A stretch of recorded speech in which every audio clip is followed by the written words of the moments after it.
Might I have a word? I beg your pardon?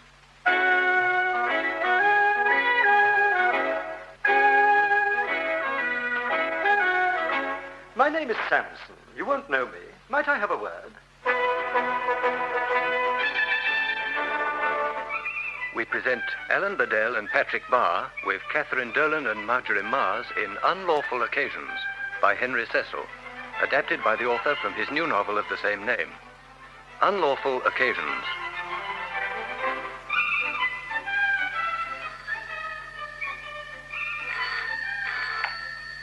This is Jane Culsworth speaking. No, I'm afraid my husband isn't back from court yet. Oh, just a moment. That may be him. No, I'm so sorry. He usually comes home about this time. Can I get him to ring you? Yes, certainly. Temple Bar, 1301. Very well. Goodbye. Oh, wait. Hello? Hello? Oh, Brian, darling, you've just missed someone. Temple Bar, 1301. Oh, that'll be old Borrowdale about the Baker case. He'll keep for a moment. How are you, darling? Darling, I still can't get used to having so much of you to myself. It's wonderful. Do you know that since you took Silk, I believe I've been the happiest woman in England. And when you're a judge, we'll have even more time. When I'm a judge? But you will be. Everyone says so. Well, they say it about a lot of other people, too. Oh, no, but quite seriously, you are in the running, aren't you? Quite seriously, I don't know. It's possible if I don't blot my copybook in the next couple of years. Blot your copybook? How could you? Or run off with the judge's wife or something.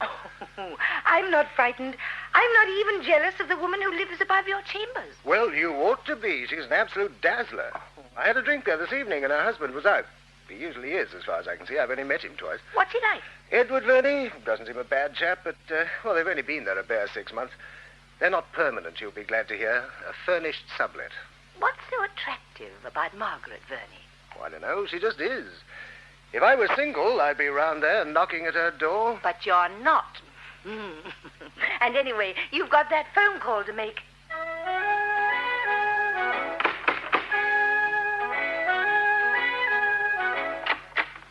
Margaret Verney, my name is Samson. You won't know me. Might I have a word? Oh, come in. Nice place you have here. And what a lovely view. Your husband home? How did you know I was married? So he's out. Well, really, Mr. Samson. Shouldn't be too difficult to remember. Verney's a much less common name.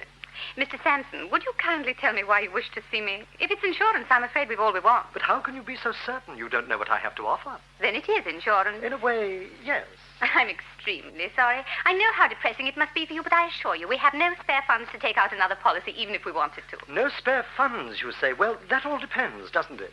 Even people on the breadline can eat less bread if there's something they need more. And looking around this charming flat and these charming surroundings, I should hardly say that you were on the breadline. No, Mrs. Verney, you have plenty of spare funds if you need them. I'm sorry, but I'm afraid I can't help you. But you're wrong, you can. If £100 would save your life, you could find it, couldn't you? There's no point in discussing the matter. I've said all I have to say. But if it would save your life, you could find it, couldn't you? We've all got something we could do without save our lives.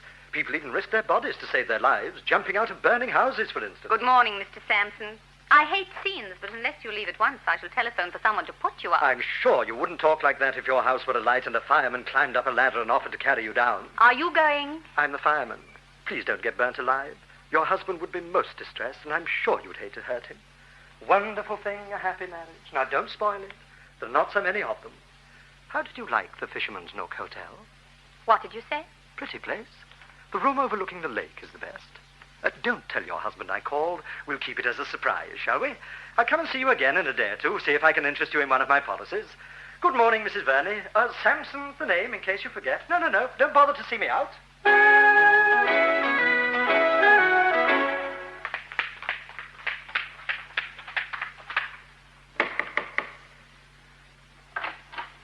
Oh, good morning, Mrs. Verney.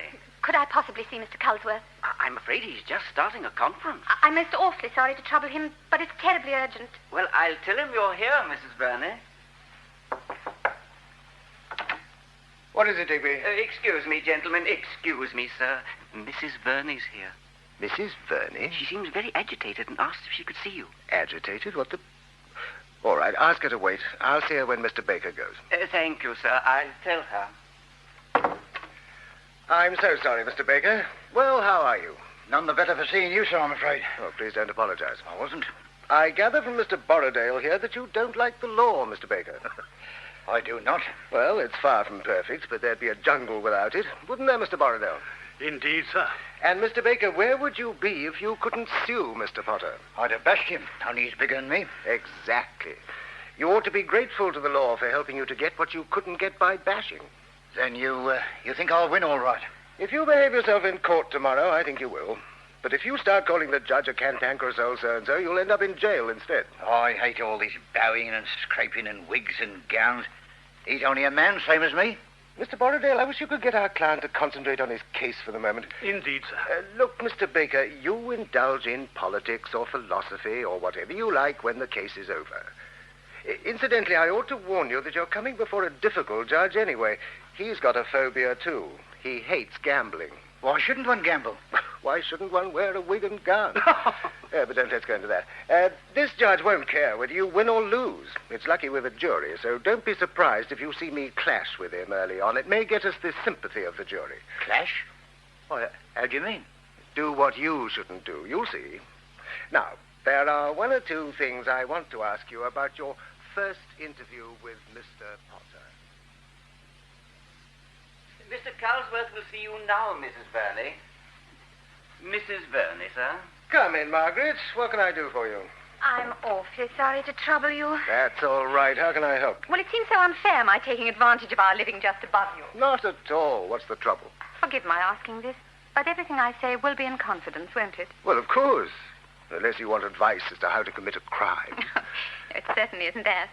It's the other way around, if anything. But you wouldn't mention it. I mean, even to my husband. I see. I'm afraid it's embarrassing you. Well, it is a bit. If there's trouble between you, I shouldn't want to take sides. Of course. No, there isn't exactly trouble between us. It's to prevent it that I really came to see you. All right, I'll take a chance. I won't tell your husband. Brian, I'm terrified. I feel I must have help at once, and I think only a lawyer can give it. Well, tell me. Come along, I've given you my word. Well, I know it sounds melodramatic, but it's true. I'm being blackmailed. Who by and why? A man who says his name's Sampson has just told me, in effect, that unless I pay him, he'll tell my husband of something that happened at a hotel called the Fisherman's Nook. And what is it that you think he knows? Well, you can guess, I suppose. While Edward was abroad, I did make a fool of myself and go to that hotel, and I wasn't alone. A man? But of course. Really, I'm sorry. Naturally, you've got to know everything. Only I felt that if it had been my Aunt Barbara I went with, I shouldn't be asking for help now. No, I quite understand. Don't upset yourself. And, of course, your husband knows nothing about it. No, he doesn't. Well, surely that's the simple answer to your problem. Tell him. It isn't, you see. If it had been, I shouldn't have bothered you. Is he such a jealous person, then? Oh, no, not particularly. I mean, if I'd told him when he came back from abroad, I'm sure it would have been quite all right. But I just felt I couldn't tell him then. He came back, carrying loads of flowers and presents. It's just wonderful to be with you again, you know. I've thought of you almost every minute I've been away. Now tell me all you've been doing. Well, as a matter of fact, I went away for a weekend with a man. You see, I just couldn't then. And after that, I kept putting it off, and now it's too late. I'm sure it isn't. You're a happily married couple, and you say he's not a particularly jealous type. He's sure to forgive you. Well, that would have been the case. Well, why isn't it? The other day, he asked me to divorce him. What? I thought you were so happy together. Oh, so we are, and will be, I'm sure, but he suddenly got an absurd infatuation for a much younger woman. Oh, he'll get over it, I know, and of course I'd forgive him. But if he heard of my weekend now, he'd divorce me. She'd make him. So you see, don't you, that I simply can't tell him. Now, let me think what other courses are open to you. You could go to the police, of course. Oh, but I can't possibly. Edward would be bound to hear of it. All this Mrs. X stuff may be all right for the general public, but I'll bet Mr. X usually knows all about it. There'd have to be traps set for the man, wouldn't there? And then I'd have to go to the courts and give evidence. And we're known here in the temple. Even if no one recognized me, I'd have to explain to Edward where I was, and I couldn't keep making excuses successfully all the time. Yes, I see the difficulty. There is another method, but it would mean you're paying the man something. Could you raise, £100? Oh, not without Edward knowing all about it. But how would it help if I did raise £100? Well, you see, if this man agreed not to molest you any more in return for a sum of money, you could get an injunction against him if he broke his word. And if he broke the injunction, he'd be sent to prison. And what about the publicity? With any luck, there wouldn't be any. It could all be done privately. The method isn't bound to be successful, but it usually is. What's the most you could raise without exciting suspicion? Well, I suppose I might manage £25 over a few weeks, but not a penny more. Well, that's one possibility, then, if he'll take as little. The other thing is to do nothing at all. But then he'll tell Edward. Not necessarily. Blackmailers normally want money, not revenge. Once he tells your husband, he's no hold over you. He's nothing to sell to you. But I just can't do nothing. Well, try to find out how much he'll take to make the agreement I mentioned. Then, if you can raise the sum, get him to sign. I'll draft something for you, if you like. Oh, Brian, that would be most kind. I'll give it to you tomorrow morning. Oh, thank you. No, it'll have to be afternoon. I'm opening a case to the jury in the morning. Members of the jury, once a week for a majority of the weeks in the year, a large number of people in this country, including, I expect, some of you, have a genuine hope that the whole of their lives may be changed. That instead of sharing the kitchen and bathroom with their next-door neighbors or their mothers-in-law, they will have a house of their own. That instead of wondering whether they can find the next installment due on the car, they will own a car outright.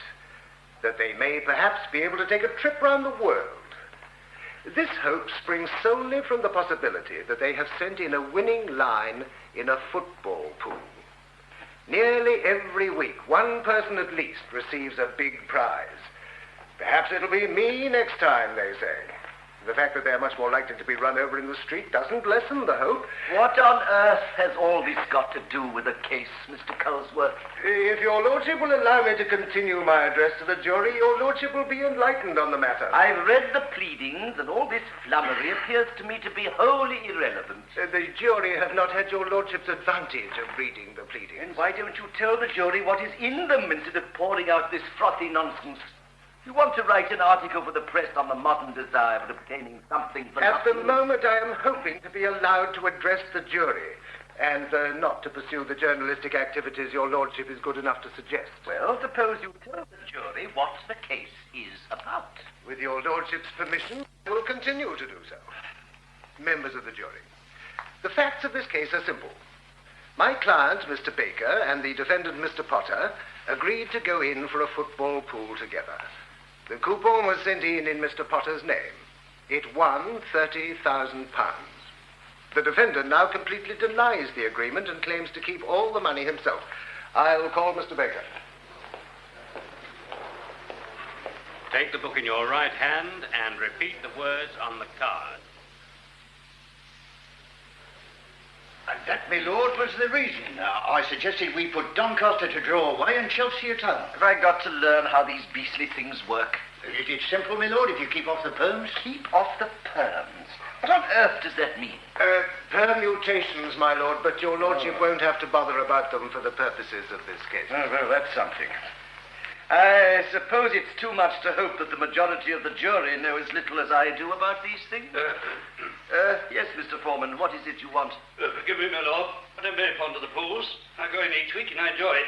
I don't expect to win, but there's always a chance, and I enjoy filling in the coupon. Sit down and behave yourself. As another member of the jury, my lord, may I say that I think the pool's an absolute disgrace. You sit down, too. Mr. Hopkins, do you wish to cross-examine? If you please, my lord.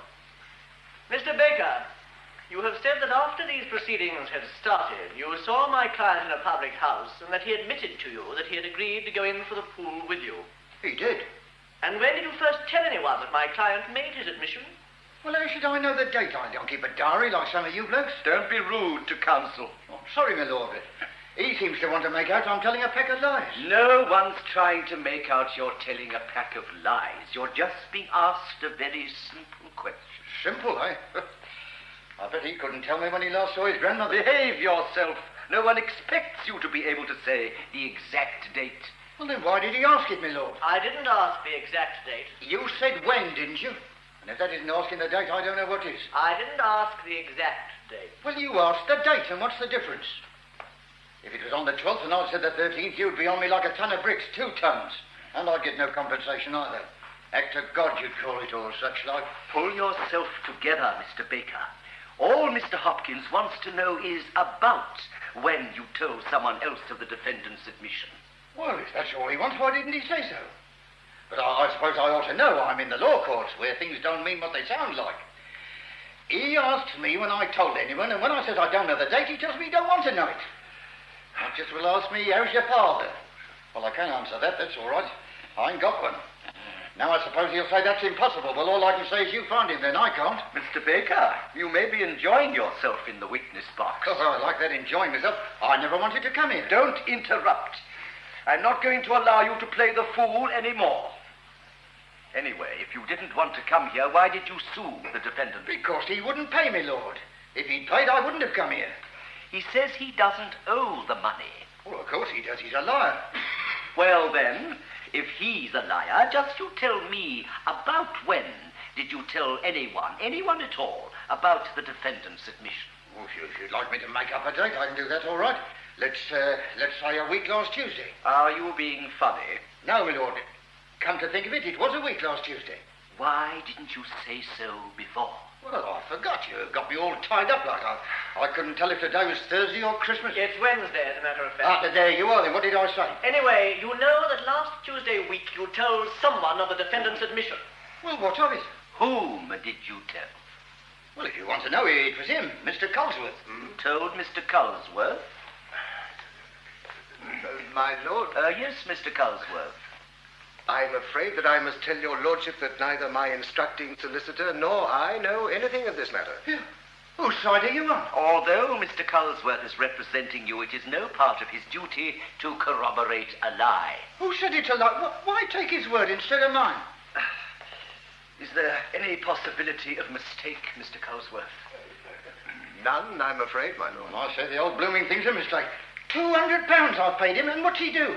In this case, my lad, I appear to me client who's a stinking liar. Mr. Baker, control yourself. If you don't immediately apologize, I shall deal with you for contempt of court. Well, I'm sorry, my lord, but I pay this here bloke to speak up for me, and all he does is to sell me down the line. Mr. Baker, you will not refer to learned counsel in that way. He is only doing his duty. That's all very fine, my lord, but who's to say who's right and who's wrong?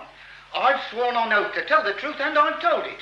Why believe him instead of me? He hasn't even taken an oath. It is customary to accept the word of counsel. Oh, I dare say, my lord. How do you know he hasn't slipped up this time? Everyone's all right till you find out about him. I'm not going to argue with you anymore. The question is, Mr. Culsworth, what is to be done?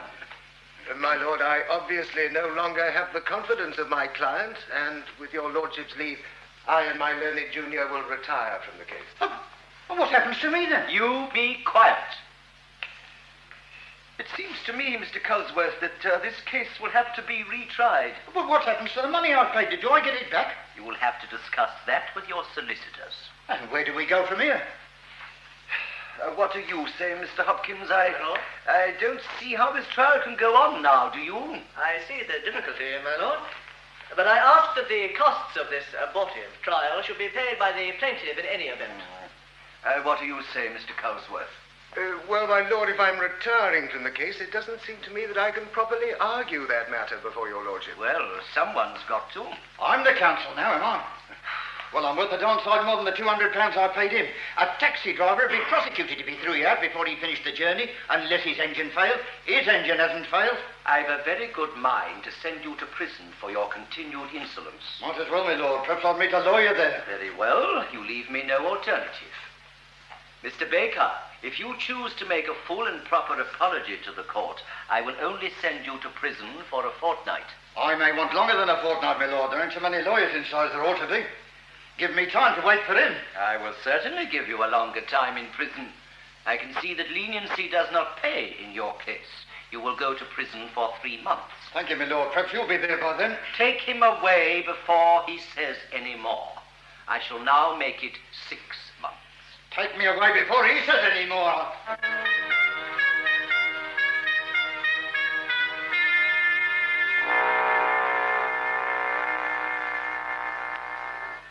afternoon, Mrs. Verney.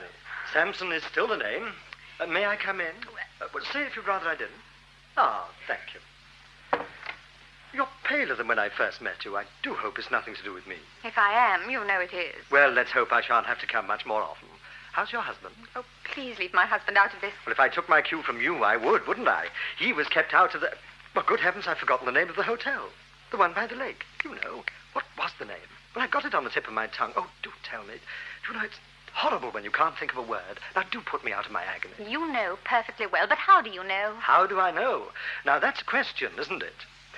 Well, there's an organization. What do you mean? Well, it's just like some of the stores or newspapers have an inquiry department. You can ring up and they'll give you the answer to almost everything. Date of the death of William Pitt, Jr., how to make a chicken curry, when's the last train to Glasgow. You know the idea. I don't understand. Well, there's an organization which buys and sells information of a different kind. For instance, suppose you were a waitress in a hotel. I've got it. The Fisherman's Nook, for instance. And you happen to discover a couple staying there together who weren't married. You could sell the information to the people I mentioned. They'll want proof, mind you. It's no good just saying two people stayed at the Fisherman's Nook unless you can prove it. How much do you want for this information? Now, let me think. I bought it in a mixed lot, paid £150. Yes, averaging out, I'd say your little piece cost me about a tenner. Well, I work on 1,000% profit. I know it sounds a lot, but you see, some of the stuff is a dead loss, so you've got to pay for the bad with the good. Your arithmetic good enough to work it out? 1,000% on £10? Not difficult, really. But I couldn't pay anything like £100. Oh, what a pity. Well, I mustn't waste your time any more. Just in case you change your mind, I'll come along again in a week or so. Goodbye for the present. Oh, I'll leave this for your husband. Why can't you leave me alone?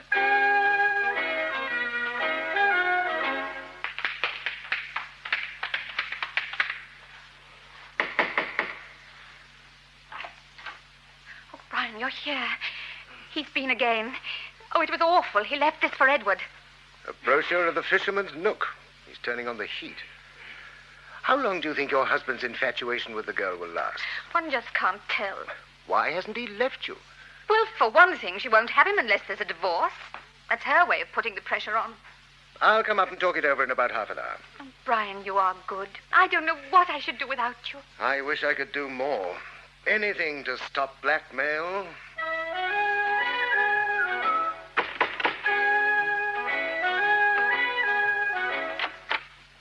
Mr. Culsworth's clerk? Yes? My name is Sampson. You won't know me. I wonder if I could have a word with Mr. Culsworth. Are you a friend of his, sir? No, a stranger, as a matter of fact. But perhaps you'd ask him if he'd be prepared to see me. Very well, sir. Excuse me. What is it, Digby? There's a man to see you. What's he want? He didn't say. Well, ask him. What name did he give? Samuel or something. Not Sampson, by any chance? Yes, that was it. Oh, how did you know? Tell him I can only spare him a few minutes and show him in, please. Very well, sir. But how did you guess his name? Never mind. Show him in. Mr. Culsworth will see you for a few minutes, sir. Thank you. How kind. Mr. Sampson, sir.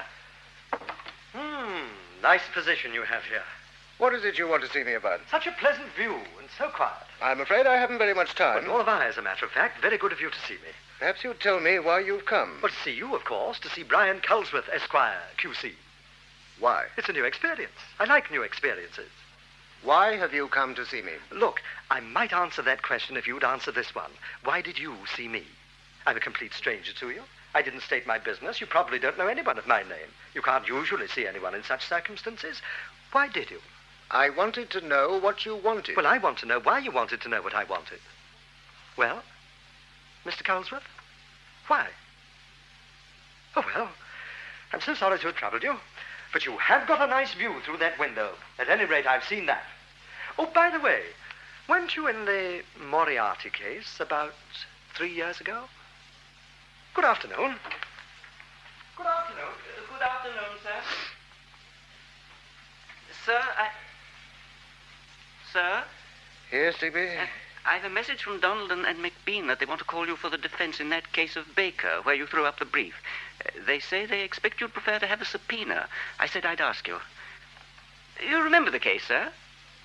The chap who went to prison for contempt. The chap who said he'd told you about the defendant's admission when he hadn't. Yes, I remember. Well, the defendant wants you as a witness. There'll be questions of privilege, I suppose, but you'll have to be there, I imagine. Yes, I suppose so. Will you want a subpoena? I said I thought you would. You can't very well give evidence against your own client voluntarily. Digby, do you think that man who called on me, Sampson his name was, do you think he could be mixed up in that case at all? How should I know, sir? I don't know anything about the man. You just told me to show him in when you heard his name. Are you feeling all right, sir? I'm not feeling too good, as a matter of fact. I think I'll go home. Ring up my wife and say I'll be home early. Nice you're home so early, Brian. Jane, there's something I want to tell you. Yes? Oh, just a minute. I must go and look in the oven. Glass.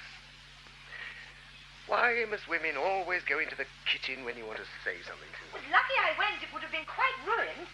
Oh, by the way, when we have the Lushingtons for dinner, do you think we should have... Oh, I'm sorry. There's something you wanted to say. It'll keep. Let's discuss the dinner for the Lushingtons. Well, that's of no importance. You sounded serious. It doesn't matter.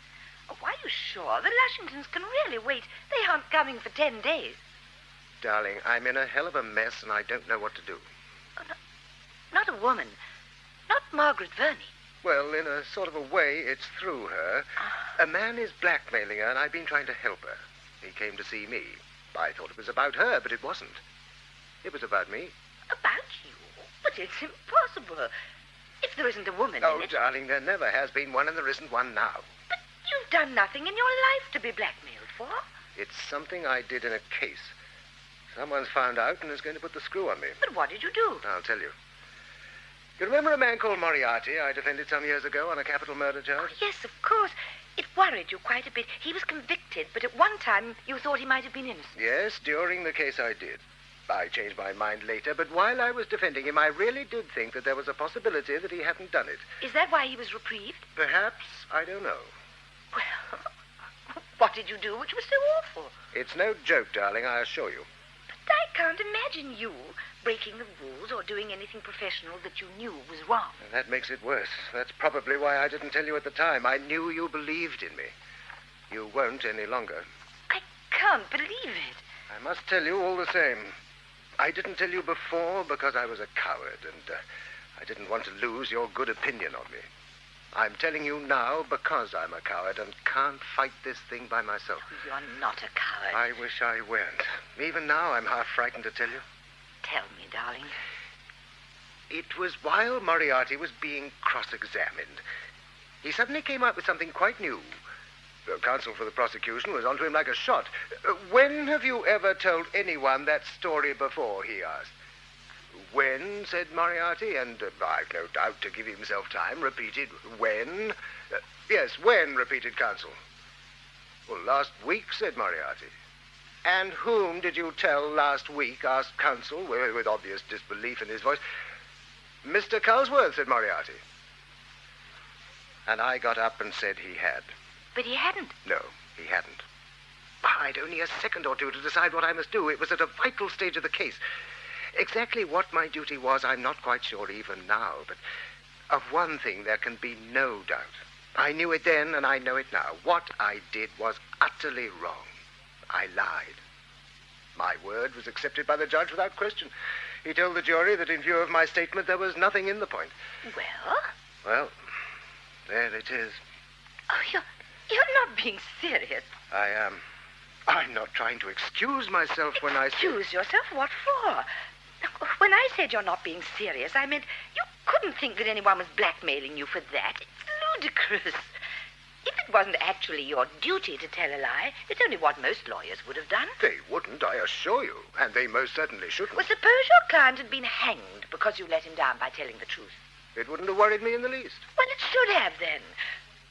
They can hang all right, can they? So long as you and your fellow barristers and all the old judges can stick to the old school rules and drink the old school port. You don't understand, darling. The reason that lawyers have such a good reputation in this country is because they don't do the things which foreign films make lawyers do. All right, the standard's a high one, jolly good. But what does it matter if you fall below it once in a way? It matters a great deal. Whatever people outside the profession might say or think, I assure you that the benches of my inn would take a very serious view of the matter indeed if I admitted it. They'd either disbar or suspend me. Either would mean ruin. Well, that's simple then. Don't admit it. If those stupid old fools would make such a fuss about something which happened years ago, don't tell them. Let them enjoy their port and get on with something that matters. What harm have you done? I lied to the court and was believed. I've never disclosed the truth, and I've been allowed to practice ever since. All right, accept that. But what right have you to chuck your whole career away just to satisfy your own conscience? Because though what I did was inexcusable, at least it was in the heat of the moment and mainly for my client's benefit. To lie now would be in cold blood and solely to save my own skin. I can't do it. Why need you be asked about it at all? Two things may happen. This man is quite definitely a blackmailer. He's blackmailing Margaret, and now he's started on me. She's in a spot, and now so am I. I don't. What is it? I suppose I might try to persuade her to prosecute. Then why haven't you advised her to do it before? She's frightened that if there were a prosecution, somehow or other her husband would find out about it. And is that likely? It's possible. So your suggestion is that she should prosecute with the possibility that her husband will find out in order to save you. Is that it? I'm afraid it was. I can see it doesn't sound so good. But you prefer to do that rather than go straight to your benches now and say that an attempt is being made to blackmail you and that there's no truth whatever in the allegations against you? If Sampson's prosecuted for blackmail, I'd have to go into the witness box and commit perjury at his trial. Well, you've committed perjury already. No, I haven't. What I said wasn't on oath. Oh, you mean barristers only have to tell the truth when they're on oath? No, I don't. No, but you're quite right. Our simple word is accepted by a judge automatically. That's what makes what I did so bad. And I can't add to that by lying first to my benches and then in the witness box. And that brings me to the second thing which may happen. What's that? A little while ago, I threw up a case in the middle because my client told a lie. But, darling... Yes, oh, I know what you're going to say. I've become a bit touchy. Well, it was my duty to do it, but you're quite right. Since that lie I told, I have been especially meticulous about my behavior. Over-meticulous, if you like. But how does all this come in? Well, I'm being subpoenaed to give evidence for the other side. If they've been tipped off about the Moriarty case, I could be cross-examined about it. And if you lied? I'd be all right. When do you know if it's going to happen? Well, not until I'm actually in the witness box. That's what's so terrifying. What am I to do, Jane? Well, you know what my advice is. Don't go out of your way to lie, but if necessary, lie your head off. It won't be nice, of course, but once it's over, you can get on with your work and forget all about it. Oh, you make it all sound so easy, but I just couldn't do it. I'm sorry I've let you down, sir. Oh, don't be silly, darling. Whatever you do, I shan't complain. And anyway, you're not going to be ruined by any blackmailer.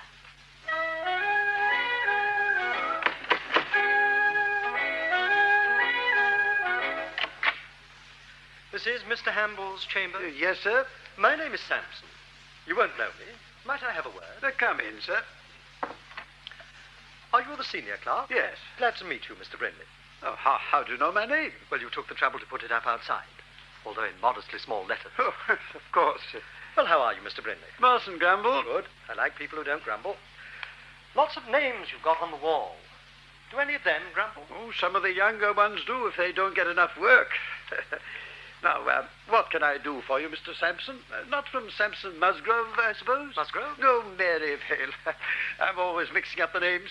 It's Simmons Musgrove, Sampson Merivale. Oh, most confusing. Nice view you have out of that window. Yes, it is, isn't it? You want to brief someone in chambers? Brief someone? I thought you must be a solicitor. Thanks for the compliment, but I'm not. Well, what can I do for you?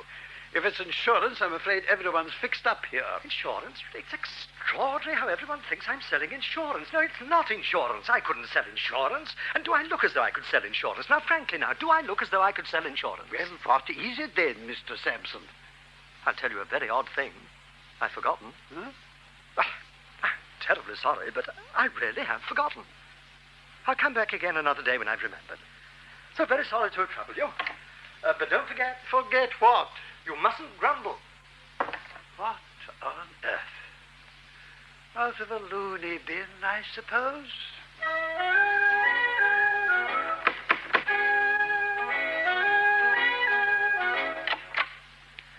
My name is Sampson. You won't know me. Might I have a word? If you're from the press, I'm afraid I've nothing for you. What, do you mean to say that you, as a barrister clerk, have never said a word off the record? Well, Oh, how rude of me. Please, don't trouble to answer. But as a matter of fact, it wasn't about any particular case I came. I'm really an inquiry agent, but I do a bit of writing on the side. I want to do an article about the bar generally, you know, fees and all that. It's a closed book to most of the public. Well, I haven't much time, and I don't want to be quoted. Oh, of course not. Strictly off the record. It's very good of you to talk to me at all. Fees, for example. What about them? Well, you can't sue for them. Do you always get paid? Usually. Ever do work on spec? Oh, not likely. It's unprofessional, anyway. Oh, you mean your principal would get into trouble if you took a case on terms no win, no fee? It's I who'd get into trouble. But if he knew about it... Then it wouldn't happen. Anyway, I wouldn't do it. Of course, there are ways and means. I mean, say, you could take a case for a very low fee and, put it up if you won. That's just as bad. But is it never done? Not here, anyway. You'd have to alter the fee on the brief. Well, that's easy enough. A new back sheet, for example. What is all this? You seem to know a good deal. What are you after? Nothing, except information. Ever raised the fee when you saw the judge was in your favor? I'm afraid I've given you all the time I can spare. I'm sorry you're so touchy, but I'm sure that you wouldn't have done any of those things, or any of the other things I was going to ask you about, even if you had the chance. Good morning. There's the door. Now, do you know, if I were a suspicious person, I should wonder why you suddenly become so unfriendly. But fortunately, I'm not at all suspicious. I never do a thing on suspicion. I want proof. Absolute proof. The documents, you know, or something like that. Get out! Oh, but of course, how silly of me not to bring the documents with me. What documents? Oh, never mind. They're of very doubtful authenticity anyway. They'd never stand up in court. At least I doubt if they would. Well, not at present, anyway. Good morning. So very good of you to have cooperated. Oh.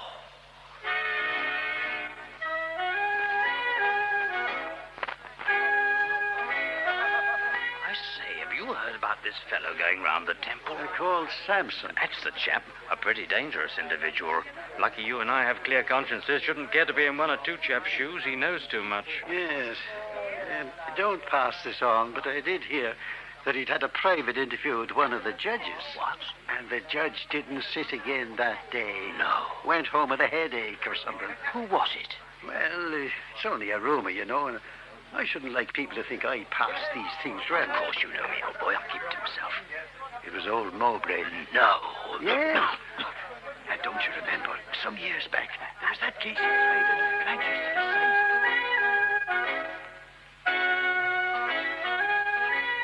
I don't believe half the stories they tell.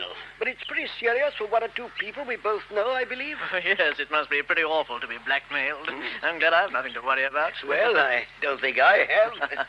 But if we all searched our consciences, there are very few of us who wouldn't find something we weren't proud of. But not enough to be blackmailed for.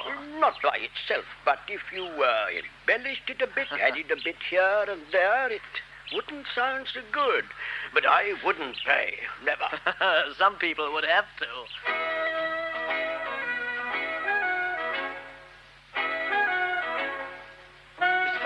Look, there he is, leaning against the wall, making notes. I'm going to have it out with him. I've had enough of this. I say, is your name Samson? Yes, indeed. Yours is Ferndown, I believe, head of the chambers on the ground floor. How do you do? Are you looking for someone? Yes and no. What do you mean by that? What do you think I mean? I've no idea. So you still want to know? That's why I asked you. That doesn't follow. I repeat, it's why I asked you. I repeat, it doesn't follow. Shall I tell you why it doesn't follow? No. Then we're back where we started. What are you doing here? The same as the rest of us. What do you mean by that? What do you think I mean? The temple is private property. Have you any legitimate business here? Have I? Yes, have you? You tell me.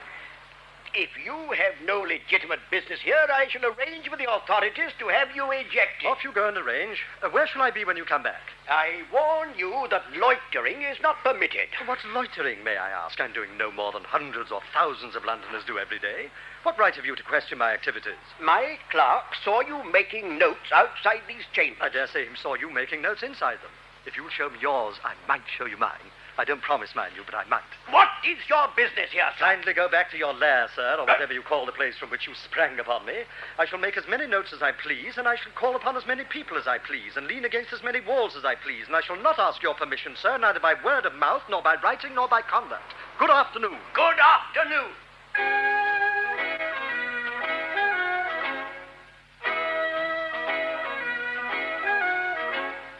Yes? this is the editor speaking. Yes, I'm writing a leader about it. I'm dictating it now. Right. Ready, Miss Barnett? Yes, sir. Right. It is said that a blackmailer is going the rounds of the Temple and Lincoln's Inn, threatening to report barristers and their clerks for unprofessional behavior, but offering to refrain on terms. Just a moment, sir, please. Refrain on terms, That's right? Now, there are few crimes worse than blackmail, but it is seldom possible to blackmail anyone unless he has done something wrong. Got that? Yes, sir. The fact that so many people in the law appear to be vulnerable to his despicable mode of attack suggests that the high-sounding phrases about barristers' integrity... barristers' integrity? Which are so regularly and sanctimoniously used both by the bar itself and the bench, need perhaps to be reconsidered. Just a moment, sir, please. Need perhaps to be reconsidered. Yes. If one man can reduce one side of the legal profession to a state of shivering anxiety, is it not time that that side of the profession asks itself if all is well within it? If all is well within it. Yes, sir? Undoubtedly, this man, whoever he is, should be caught quickly and sent to prison for many years. But when that has been done, the bar should consider what surgical operations may be necessary. Surgical operations. May be necessary. To see that such a state of affairs cannot occur again. That is far more important than the fate of this particular blackmailer and his victims.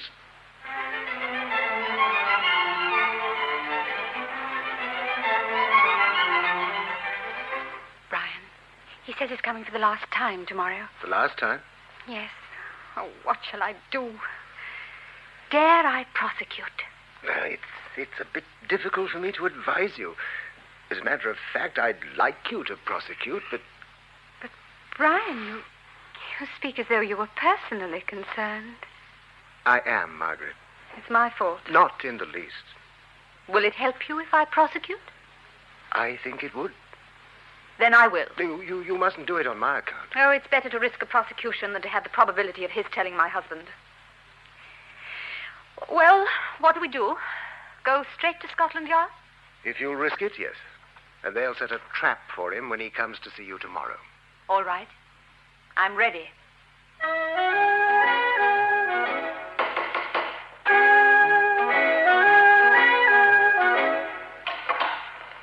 Well, Mrs. Verney, here I am. Sorry to be late, but I've been very busy. Awful lot of people to see. I quite understand. Come in. Now, what were we discussing last time I called? To tell you the truth, I've been doing so much since I last saw you that I've almost forgotten what I've been coming to see you about. I haven't. Well, that's natural. You've only the one case. I've hundreds. Well, they seem like that. Same with the judge, I suppose. The prisoner remembers the judge all right, but the judge can't be expected to remember the prisoner. He sees too many of them. But surely you know. Charming furniture you have, and pictures. Do you mind if I have a little look round? I say, it's a bit dusty behind this picture, forgive my saying so. I wonder what those wires are for. Well. Anyone might think you were recording this interview. I can't think why. But you're a busy woman and I'm a busy man. I mustn't keep either of us anymore. I've enjoyed our chat. Would you mind switching it off, Inspector? Goodbye. Well, that was hopeless. He obviously suspected a trap from the start. Now what do we do? And what'll he do? Yes, Inspector, what happens now? What about one of the other people in the temple? Do you think any of them will talk? You could try. I doubt if we'll get anything. People who are being blackmailed are pretty shy of talking. That's what makes our job so difficult in these cases. What are we going to do if we get nothing? Well, that's up to you, of course, but I suppose you could interview Sampson and put Mrs. Verney's story to him. You might get enough to convict him by questioning him. That'll be better. We'll go after him straight away. I'm inquiring about a Mr. Sampson. I'm inquiring about a Mr. Sampson. I'm inquiring about a Mr. Sampson.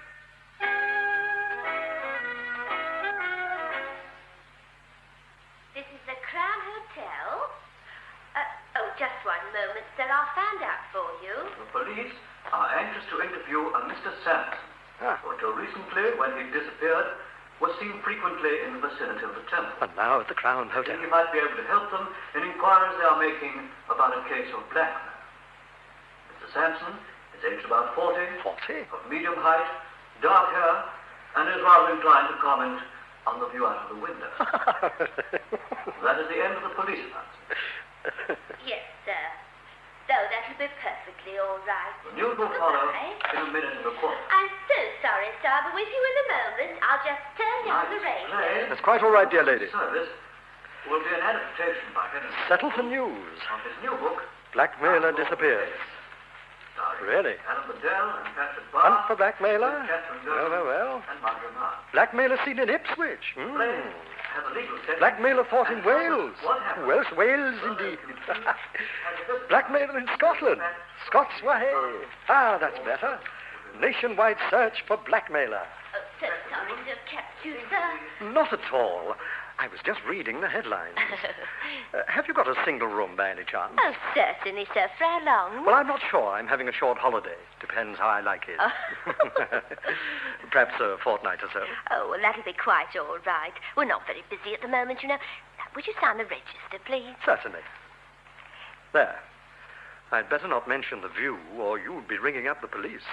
Oh, good gracious. Mr. Sampson. Oh, it is rather an uncommon name. Oh, well, it must be rather embarrassing for you at the moment. Well, so far it hasn't been. Well, I can't see a man who's wanted up and down the country registering in his own name. Oh, I don't know. That's exactly what I do. Perhaps you'd like me to prove who I really am. Oh, good gracious. No, sir. No. Would you like tea in the morning, sir? Yes, please. I shall be going out quite early, but I'll be back to lunch. Oh, by the way, do you happen to know the names of any solicitors in Settleton? Well, when I had my little spot of bother, I went to Seaworthy, Clipper and Company. Oh, thank you very much. Then Mr. Clipper, he's ever such a kind man. Please sit down, Mr. Smith. What can I do for you? The name is Sampson, not Smith. Oh, I beg your pardon. I thought your receptionist might be nervous, so I said Smith, but I'm Sampson. Oh, dear. Yes, that's right, the one you've been reading about. Nice view you've got out of that window, Isn't that the sea? This isn't the police station, Mr. Sampson. I should hope not. Let them come to me if they want me. Why should I go to them? I've not disguised myself. This is me, Sampson in the flesh, the man the police want to interview. All right, I say, here I am, let them come to me. But what can I do for you, Mr. Sampson? I don't myself do criminal work, and my partner, Mr. Seaworthy, is away at the moment. Who said criminal work? Oh, but blackmail is a crime, a very serious one. Now, Mrs. Weatherstone and Muggeridge in the High Street. Oh, I dare say they're all right, but I've got flat feet, and I don't want to do any more walking. Besides, I prefer to bring my little bit of business to you. And what, may I ask, is your little bit of business? This.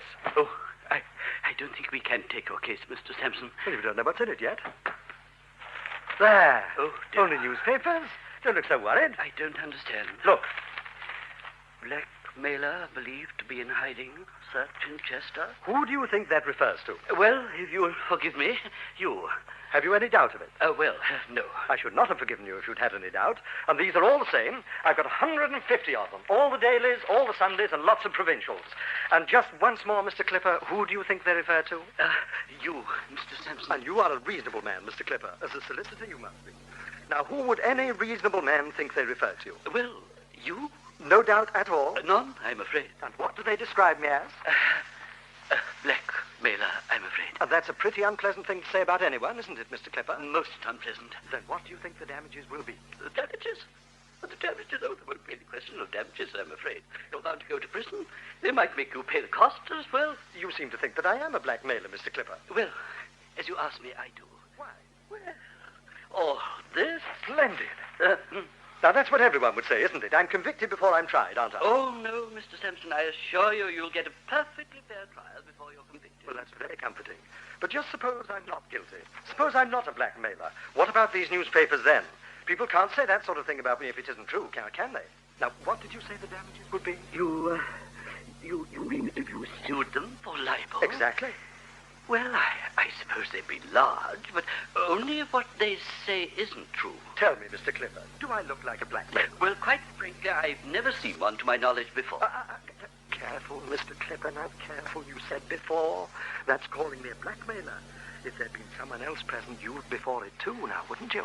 No one else heard it, I assure you. But of course. And to call a man a blackmailer is quite insulting, isn't it? And it might make me want to hit you on the nose. Oh. Now, isn't that conduct likely to provoke a breach of the peace? Oh, well, really? Don't worry, Mr. Clifford. I shan't prefer a charge. Oh, really, sir, I had no intention. That's quite all right, Mr. Clifford. You're my solicitor, and it wouldn't do anyone any good to put you in the dock. Local solicitor charged, or even local solicitor acquitted wouldn't look good at all now, would it? Now, let's get on with my little matter. I want you to write a letter to all these newspapers. But surely you ought to give yourself up first. Give myself up? What for? For alleged blackmail. But that isn't an offence, Mr. Clifford. Not alleged blackmail, only actual blackmail. Now, why should I give myself up for that if I'm not guilty? Well, the police have asked you to. But why should I do what the police ask? I'm not hiding. I'm simply not calling on them. Then would you mind if I told them where you were? I most certainly would, Mr. Clifford. I'd come to you in confidence. I should go straight to Messrs. Weatherstone and Muggeridge if you broke that confidence. What do you To mean? sue you, I mean. Right? Shall we get on with the letters? To whom do you wish me to write? To whom? The whole lot, of course. And what do you wish me to write? Well, I'll suggest the effect of the letters, and you can put it into solicitor's language. And perhaps we'd better have your secretary in. Then there will be a third party present. Oh, yes.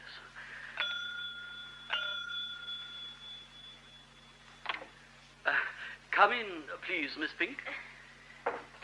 My client's going to draft a letter. Ready, Mr. Smith. We have been consulted by our client, Mr. Richard Sampson. Samson. Samson? Mr. Richard Sampson of... Well, I don't think we'll put in any address for the moment. In regard to a very serious libel published by you about our client in your issue of the... And fill in that according to the newspaper. Our client is amazed that a newspaper of your standing should, without any knowledge of the true facts, publish such a scandalous libel upon our client. Got that? Yes, sir. This is calculated to ruin our client, and accordingly, unless you publish with equally large prominence a complete withdrawal and apology within 48 hours of receipt of this letter, proceedings will follow. Proceedings will follow.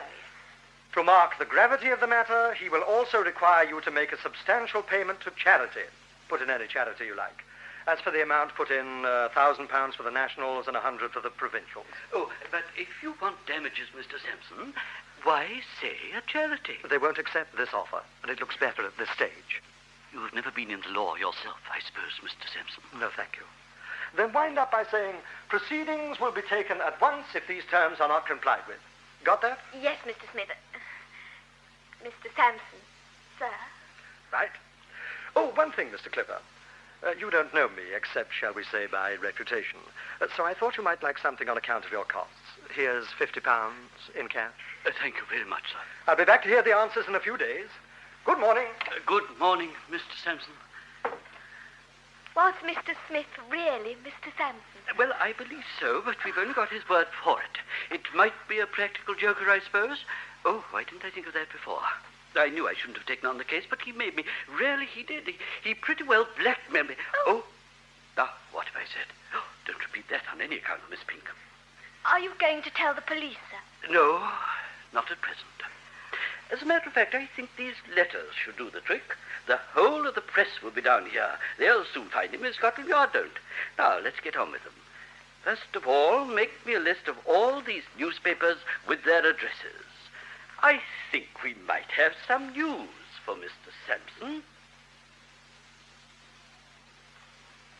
Well, Mr. Clipper, what news? Bad, I'm afraid, Mr. Sampson. Bad? How can it be bad? It's much too soon for it to be bad. Have you had any definite replies yet? That's what I meant. We have. It's here. They said that they're amazed at the effrontery of a man who's hiding from the police. Well, I like that. Who's hiding? Go on. What else? They suggest that instead of making what they describe as ludicrous demands, you should give yourself up to the police. But they wouldn't know what to do with me if I did. Anything else? They add that if you're bold enough to issue a writ, they wish to remind you that your true address must appear on it, and they ask us to make sure that you give a genuine one. Ah. Is that correct? Indeed, yes. Oh. Well, it seems I'll have to see the police a little bit earlier than I expected. And the press, too, I suppose. Where the carcass is, there the eagles will be gathered. Oh. Never mind. Issue writs against the lot, please, at once. I expect you'd like some money. I come prepared. Thank you. But don't look so gloomy, man. Oh. There's no reason why you should lose any sleep.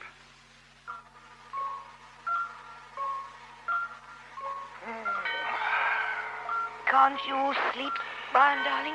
Not terribly well. Nor can I. Let's talk. It's Sampson, isn't it? When's Baker's case coming on? Heaven knows. He's still in prison and it's slowed things up.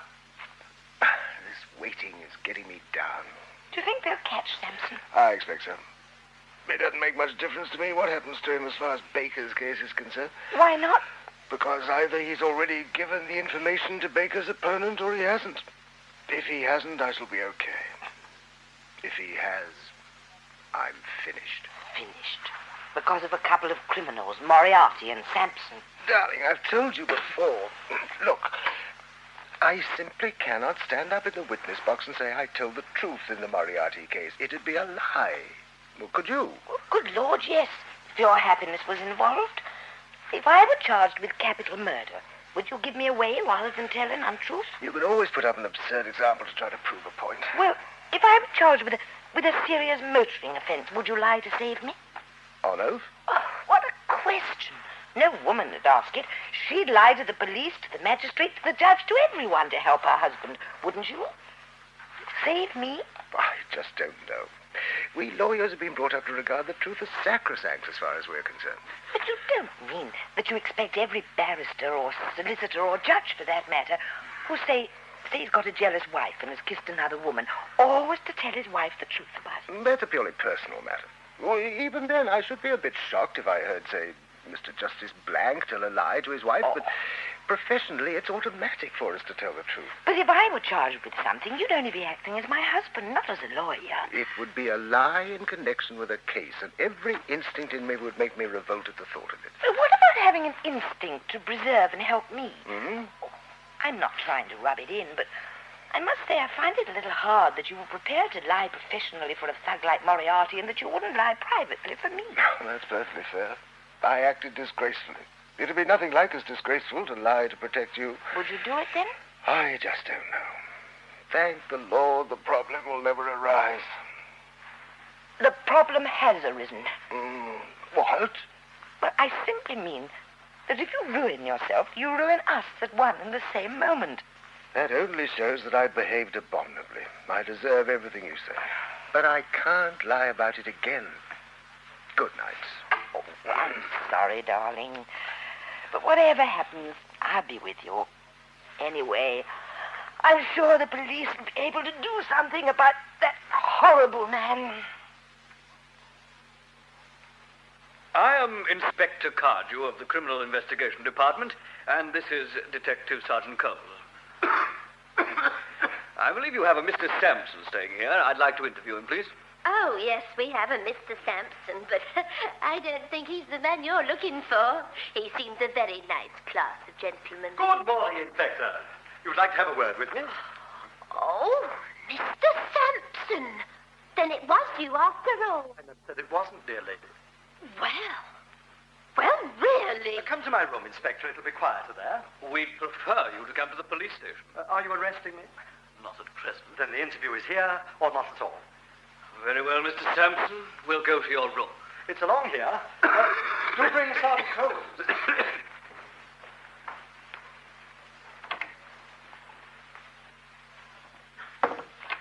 Do sit down, please. And you too, Sergeant Coles. Now, what can I do for you? Complaints have been laid by a lady called Mrs. Verney that you have been blackmailing her. I'd like to put her statement to you to see to what extent, if any, you agree with her. That's fair enough. But let me make this plain at once. I have not been blackmailing her, nor anyone else. Quite so. Do you agree you have been going to see her? Yes. Why? In the course of business. What business? I'm an inquiry agent. What were you investigating? Now, you will keep this confidential, Inspector. Well, that depends, Mr. Sampson. Anything you now say may be used in evidence if you're prosecuted. But if you're not prosecuted, I'll undertake that this information won't go beyond the police and the Director of Public Prosecution's office. Very well, then. I was employed by her husband, who suspected that she'd been unfaithful to him. Employed by her husband, sir? But she says that you threatened that unless she paid you at least £100, you'd tell her husband about her. Oh, no. Money never came into it. Certainly, I told her all sorts of things to get information out of her, but I never suggested that she should pay me a penny. After I found out as much as I thought I could, I let on who I was. Well, I think she guessed it anyway. She says that you told her you'd bought information about her going with a man to the Fisherman's Nook Hotel from an organization which sells such information. Well, there is something in that. There is an organization which I use when I'm making inquiries, and they do buy information from chambermaids and so forth. Then they sell it to us. What is this organization? Who runs it? That I'm not telling. There's nothing illegal about it, but it's not a nice sort of trade, and they like to remain anonymous. You've been going round the temple asking questions. What's wrong with that? Some of the people resent it. Well, I don't much care for you coming here and asking me questions, but it's not illegal, so long as you go when I say I've had enough. What was your object? I've told you. I'm an inquiry agent, and I was making inquiries. What about? That's my business. I told you about Mrs. Verney, and I'm certainly not going further than that. Why did you run away? Well, I didn't run away. I wanted a holiday and came here in my own name. But you must have heard that we wanted to interview you. Well, of course I did, but I didn't want to interview you. Why not? Because, quite frankly, Inspector, I don't like your methods. If I hadn't known my rights, I'd have been in the police station by now, wouldn't I? You really ought to do something about that cough, Sergeant Coles. Just one more thing. You say quite definitely that you were employed by Mrs. Verney's husband. Certainly. No doubt about it at all? No doubt whatever. Go and ask him. We will. Right. Oh, one thing, Inspector. Yes? Remember me to Mrs. Verney? Mrs. Verney, we've seen the man. He says he's an inquiry agent employed by your husband. What? Oh, that can't possibly be true. Why are you so sure? Because Sampson knows about the Fisherman's Nook. And if Edward knew, he'd have acted long ago. We were proposing to go and see your husband. Oh, no, for God's sake, you can't do that. No, you promised me you'd help me when I came to you. That would be ruining me. You must see the case from our point of view, Mrs. Verney. If, as we believe, the man is lying when he says your husband employed him, we have enough evidence to convict him, or at any rate to put him on trial. And ruin my life. I don't mind whether he goes to jail or not. I want to keep my husband. But, Mrs. Verney, suppose Sampson is telling the truth, then a prosecution will be quite hopeless. If he's telling the truth, I'm telling you lies. Do you think I am? Certainly not. I can see no reason why you should. Go to Mr. Culsworth if you doubt me. But I beg of you not to tell my husband. Please, please promise me you won't. Well, it doesn't lie in my hands entirely, madam, but we'll report what you have said. But one way or another, I'm going to get Mr. Sampson. Well, Mr. Sampson, so far, so good. I don't think you are going to be prosecuted yet. And what do you mean by that, Mr. Clipper? Well, as you know, all the newspapers used to join together and instructed the same firm of solicitors. Well? They put in a defense in which they say that you are a blackmailer. But that's fine. It'll increase the damages, won't it? But why don't you think I'll be prosecuted at present? Because up to now, they've plainly tried to delay matters, and it was obvious that they were waiting for the Director of Public Prosecutions to prosecute you and do their work for them. Suddenly, they've stopped their delaying tactics and are trying to bring the action to trial as soon as possible. I see. Well, that suits me, doesn't it? I hope so. In other words, the Director is going to see what happens in your action. If you win, you'll be quite safe. And if I lose, as you think I will, they'll arrest me. Is that it? Well, yes, I suppose so. And why do you think I'll lose? Oh, need we go into that? Well, no, not if it's because you yourself don't believe me. But is there anything else? Well, there is. Ah? It's rather curious, really. What's curious? It's about Edward Verney. From what the other side solicitors have told me, I believe they haven't interviewed him, and that's why you're not being prosecuted yet. Why shouldn't they interview him? Because if you were not employed by him, in other words, if you're a blackmailer and Mrs. Verney is telling the truth and you aren't, they'd be betraying her confidence to her husband. And one thing the police don't like doing is doing the blackmailer's work for him. No one would come to them at all if they were going to be given away. Well, I see that. But what's that got to do with your believing me guilty? Well, you won't let me go and see Edward Verney either. And I cannot see any, forgive me, any honest reason why you won't let me go to interview him. But I told you, he's touchy about it. He's promised to come to give evidence for me, provided he's not worried by his solicitors and all that. Oh, but just one interview, 5 minutes only, even less, or one letter from him. But what would a letter mean? You don't know his signature. I could write it myself. Oh, that's very true. Then just a short interview. No. I know my man. You told me his evidence is vital to me. I agree. I want to be sure that we get it. But we could subpoena him. He'd have to come. He could go abroad, Mr. Clipper. Oh, yes. No, Mr. Clipper. You must trust me. I know you don't like that word where I'm concerned, but after all, would I be such an idiot as to lead you up the garden? Now, what would I possibly gain by that? Time, Mr. Sampson, time. You may be going abroad, too, when your arrangements are complete. I like your frankness, Mr. Clipper. Always have. But your suspicions are ill-founded. Edward Verney will be in court just as certainly as I shall, and I'm glad it'll be soon. And then I'll answer the questions you haven't thought of. Mr. Sampson, let me ask you this. Did you listen to your learned counsel, Mr. Felcham's opening of this case? I did, Mr. Dorset. No doubt you heard him say that he was calling you to give evidence to say that you were employed by a gentleman his lordship allowed to be called Mr. X. I did. But he didn't mention that he was calling Mr. X to corroborate your story. No, he said nothing about Mr. X giving evidence. A pretty important witness. So I was told. Vital to your case. That's for the jury to say. I can't imagine that anyone as experienced as my learned friend Mr. Felsham would have omitted to tell the jury by accident that Mr. X was being called by you as a witness. I'm quite sure he wouldn't do anything by accident. I've the greatest confidence in Mr. Felsham. More, I should say, than he has in me. Well, you said it, Mr. Sampson. May I ask why? Certainly. It's the reason why he never said anything in opening my case about Edward... I'm so sorry. Mr. X coming here. I told him he would be coming, but he didn't believe me. So he waited to see what happened. May I ask what has happened? Are we to have the privilege of seeing Mr. X in the witness box? Certainly. He's sitting down there. Third row from the back. Silence in court. I shall rise now. If there's any more of this noise in the morning, I shall have the court cleared.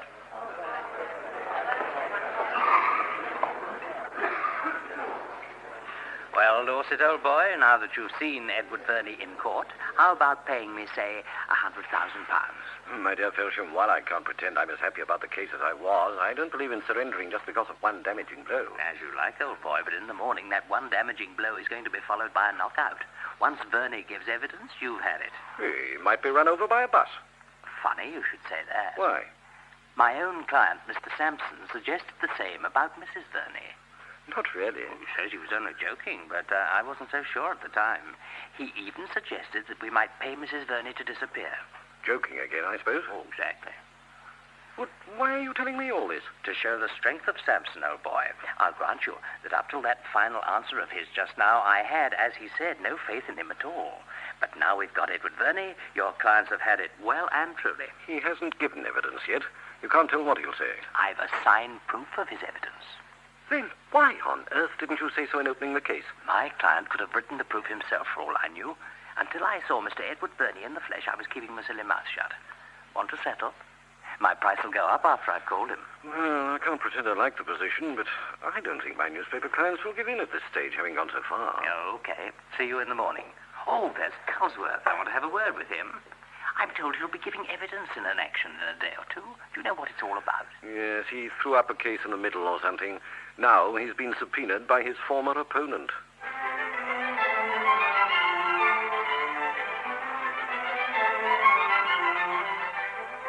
Thank heaven, Jane, the case is on. These months must have been hell for you. Oh, if only we knew what I was going to be asked. If only. I'm sorry, darling. I've asked the same question 1,000 times. More.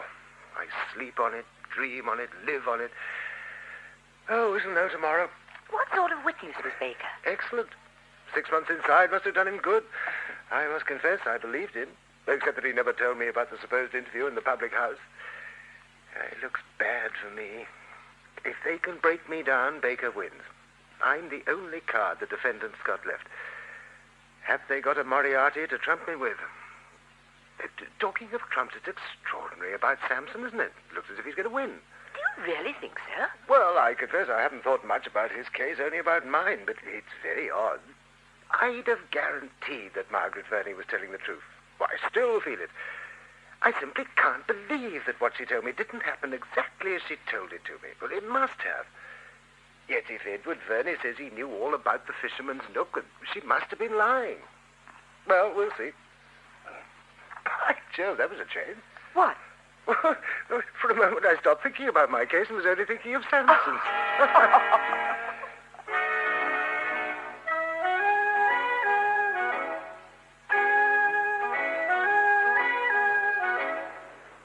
Mr. Felsham, call your next witness, please. I'll call Mr. X, my lord. Mr. X, please. Call him outside, please, Usher. He knows he's to be called Mr. X. Mr. X! Mr. X!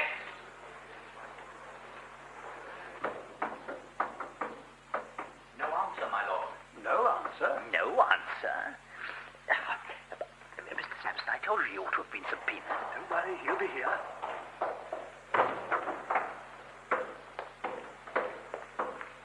Mr. Clipper, I've got a note for you, sir.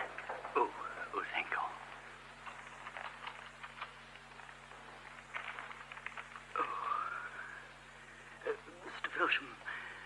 Mr. Felsham, I must speak to you.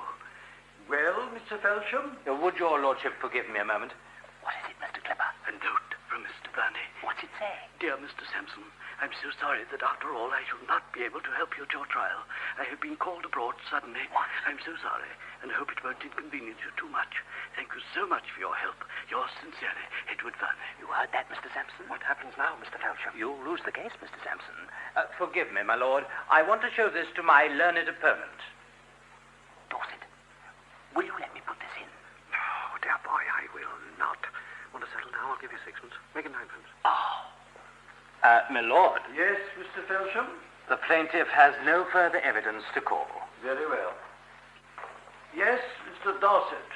May it please your lordship, members of the jury, my learned opponent has just shown me a piece of paper said to contain the explanation of Mr. X's absence here today. But how do we know that it was Mr. X who was here yesterday? We only have Mr. Sampson's word for it. Members of the jury, I venture to suggest to you that Mr. Sampson knew he could never call Mr. X. I am not going to detain you further, members of the jury. I shall let Mrs. X tell her own story. We are only mouthpieces. Nothing that we say is evidence. What you require is the sworn testimony not of someone who is here today and gone tomorrow, but of someone who is here today and tomorrow morrow, if need be. Call Mrs. X. Well, now, Mr. Sampson, have you had enough? I assure you that when you're prosecuted, as undoubtedly you will be, you're liable to get a heavier sentence for forcing Mrs. Verney into the box. No one's forcing her, Mr. Felsham. Don't be ridiculous. You are. If you give up now, she won't have to be called as a witness. You're bound to lose anyway. Why put her through this ordeal? You don't like me, do you, Mr. Felsham? I do not. But if you were my closest friend, I'd give you the same advice. If you were my closest friend, I hope you wouldn't appear for me. You'd be as prejudiced in my favor then as you're prejudiced against me now. Mere abuse. Now, come along, Mr. Dorset. Let the witness come into the box. Would your lordship forgive me a moment? I say, Felsham, we've just had this. A letter from Margaret Verney. I'm dreadfully sorry about this, but something wonderful has just happened. My husband suddenly said that if I'd go away with him at once, he'd try to forget the other woman. I just had to go. I am so very sorry, but I'm sure you realize that for me it is my whole life, while yours is only a case. By the time you get this, I shall be in the air. I am already treading on it. With so many regrets and thanks, Margaret Verney. Bad luck, old boy. My lord, might I apply for an adjournment to get in touch with the witness who has flown abroad? Any objection, Mr. Felsham? No, my lord. I sympathize with my learned friend in his misfortune. Do you indeed, Mr. Felsham? How good of you. It's very inconvenient, members of the jury, but in the circumstances I see no alternative but to adjourn.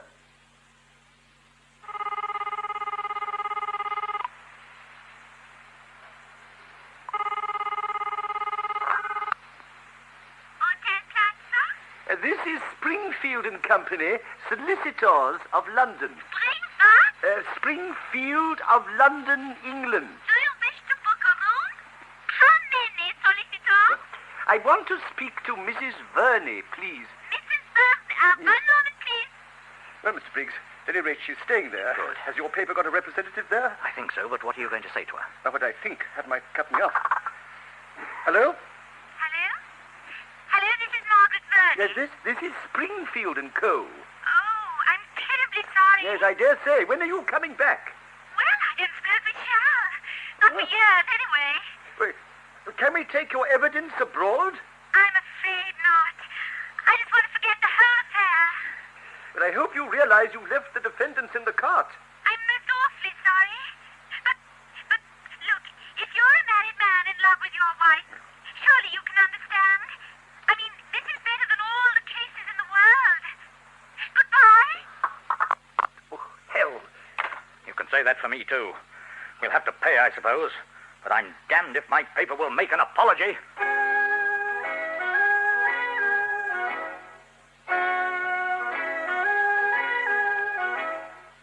Well, Mr. Sampson, I owe you an apology. Much more than that, Mr. Clipper. £100,000, I think they said they'd pay. You owe me that. As soon as it comes, Mr. Sampson, you shall have it. And if you think that at any time I've shown a lack of confidence in your case, I do. My dear Mr. Clipper, £100,000 will wipe out the memory of it forever. I'm most grateful to you for your help. Yes. Now, I wonder if you can tell me where Mr. Leslie Baker's case is being heard. Well, I'd like to see the end of that, particularly Mr. Culsworth's evidence. We've had the main dish and the sweet, now for the savoury. I'd like to think of the hound being chased by the fox in the witness box. I swear by Almighty God that the evidence I shall give to the court shall be the truth, the whole truth, and nothing but the truth. And oh, God, it's got to be. Is your full name Brian Culsworth? Do you live at 11 Hilton Rise, NW? And are you one of Her Majesty's counsel? Yes? You appeared for the plaintiff at his first trial. His counsel on this trial has agreed to your saying what took place between you. Did Mr. Baker ever tell you of a conversation he had with the defendant after the litigation had started? No. Are you sure? Yes, I'm sure. Thank you, Mr. Culsworth. Mr. Panther, perhaps you would start your cross-examination before we adjourn? If your lordship pleases. Mr. Culsworth, I suppose you think it's a pretty serious thing to throw up a case in the middle? Well, oh, God, I don't like this. Yes, of course. You acted on the spur of the moment, didn't you? Oh, God, he's leading up to it. Not exactly on the spur of the moment. I was not on my feet. Then you recognize you might make a mistake on the spur of the moment. Well, yes. It's nice of him to call it a mistake, but I can't. This is it. But there must be a few more questions first. Yes, one could make a mistake. And you didn't have much time in the present case to think about it. No. Couldn't you have taken a little longer to decide? After all, the man was your client. There might have been a mistake. We all make mistakes, don't we? Of course. Have you never, in the course of a case, said something too quickly and it turned out to be wrong? Yes. That's an odd way of putting it. Yes, certainly. Don't please ask me if I've always corrected it. Now, I would like to put this question to you. Yes, I knew it. He was bound to. Well, please don't think I mean to be offensive. Of course not. This is Panther's way. He's going to make me convict myself or lie. What a perfect way of cross-examining a colleague. Don't you think you could have been wrong in the present case? I could have been, I suppose, but I wasn't. This is better. Can he possibly be leading to something quite different? But isn't a mistake more likely to be made if you act so quickly? I suppose so. This is wonderful. He can't be leading to Moriarty. So in the present case, you were more likely to make a mistake than if you'd thought about it for longer. Yes. So you could have made a mistake. He isn't on Moriarty. He can't be, or he'd have come to it this time, surely. I could, but I didn't. Now, let us see. Your client said in evidence that at an interview at a public house after the writ had been issued, the defendant implied he admitted his liability, didn't he? Yes. He also said, didn't he, that he didn't attach much importance to it, as he was the only person who heard it. Yes. Was that quite reasonable for him, in your view? Well, not unreasonable.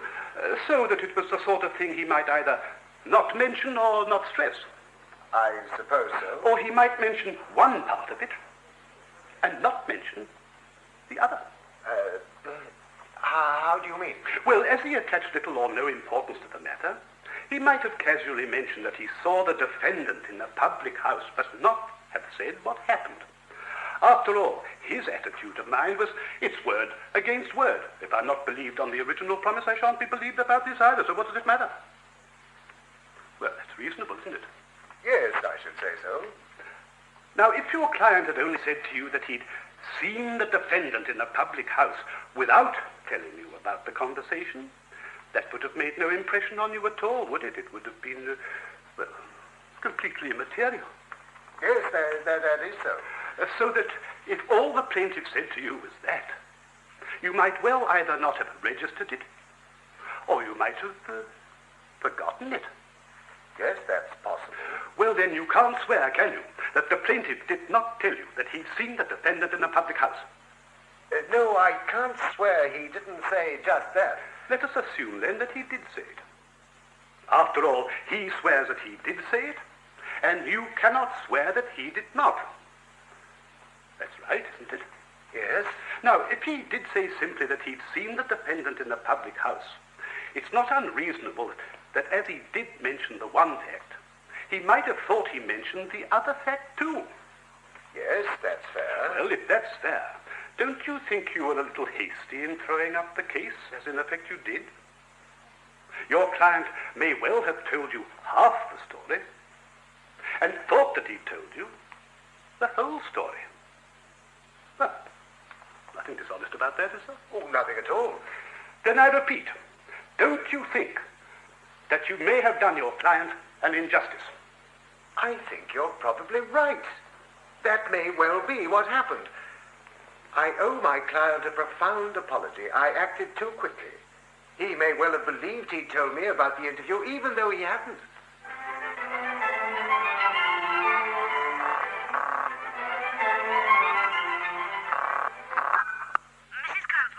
Jane, it's me. It's all right. It's all right. Oh, darling, how wonderful. I'll tell you all about it when I get home, but I had to ring you. Oh, I'm so happy. What happened to Mr. Baker? He won easily. Meet me for dinner. I can't wait. Darling. And what happened to Mr. Sampson? Just £100,000. £100,000?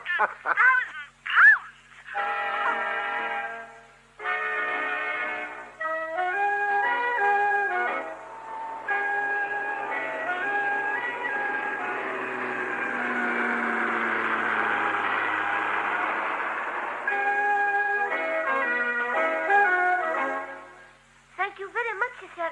This is Mr. and Mrs. Verney's room. Thank you. Oh, muchas gracias, senor. Thank you very, very much, sir. Thank you, sir. Thank you. Mrs. Verney, might I have a word? The name is Sampson. Richard. Margaret. Oh, darling, you are wonderful. Oh, so are you. How much? £100,000, what we went for. And don't worry, I brought your share. Now, where is that husband of yours? Edward's coming back in a minute. We must celebrate. Well, I mustn't stay, but, oh, my goodness, it's nice to be able to talk to you again without acting all the time. Yes, but... Scotch, Mrs. Verney? Scotch, Mr. Sampson. But Edward was quite right. Unless we had acted everything from start to finish as though we were perfect strangers, I'd never have convinced Brian Culsworth. Oh, never. Here you are. Thanks. Do you know, I really lived that part. I almost felt that what I told him was true. Well, it was, of course. I mean, literally. It needed something like that to make it seem genuine to him. He's not a fool. Oh, you're absolutely right. It's amazing what we've done from that one piece of information we've learned about Culsworth. I'll say cheers. Cheers. We've taught him that he mustn't break the rules. We've made £100,000. And we've taught the newspapers that you can't call an incident blackmail or murder or whatever you think it is until someone's been convicted of it. Well, you can, but I agree we've shown it can be expensive if you do.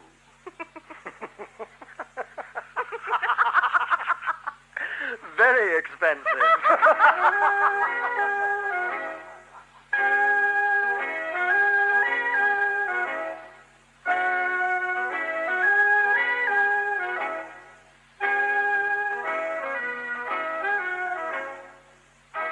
In Unlawful Occasions, adapted by Henry Cecil from his new novel, the part of Richard Sampson was played by Alan Bedell and Margaret Verney by Catherine Dolan. Brian Culsworth, QC, was played by Patrick Barr, Jane Culsworth by Marjorie Mars, and Digby, his clerk, by Will Layton. Mr. Clipper was played by James Thomason, Miss Pink, his secretary, by Sean Davis, and Inspector Cardew by John Baddeley. Mr. Leslie Baker was played by Leslie Perrins, Mr. Justice Reddish by Rolf Lefevre, and Mr. Panther by George Curzon. Mr. Ferndown was played by George Merritt, the editor, Arthur Gomez, Mr. Dorset, Charles Simon, Mr. Felsham, Anthony Vickers, Mr. Hopkins, Jonathan Scott, Mr. Brinley, Earl Grey, and the hotel receptionist by Elizabeth Morgan.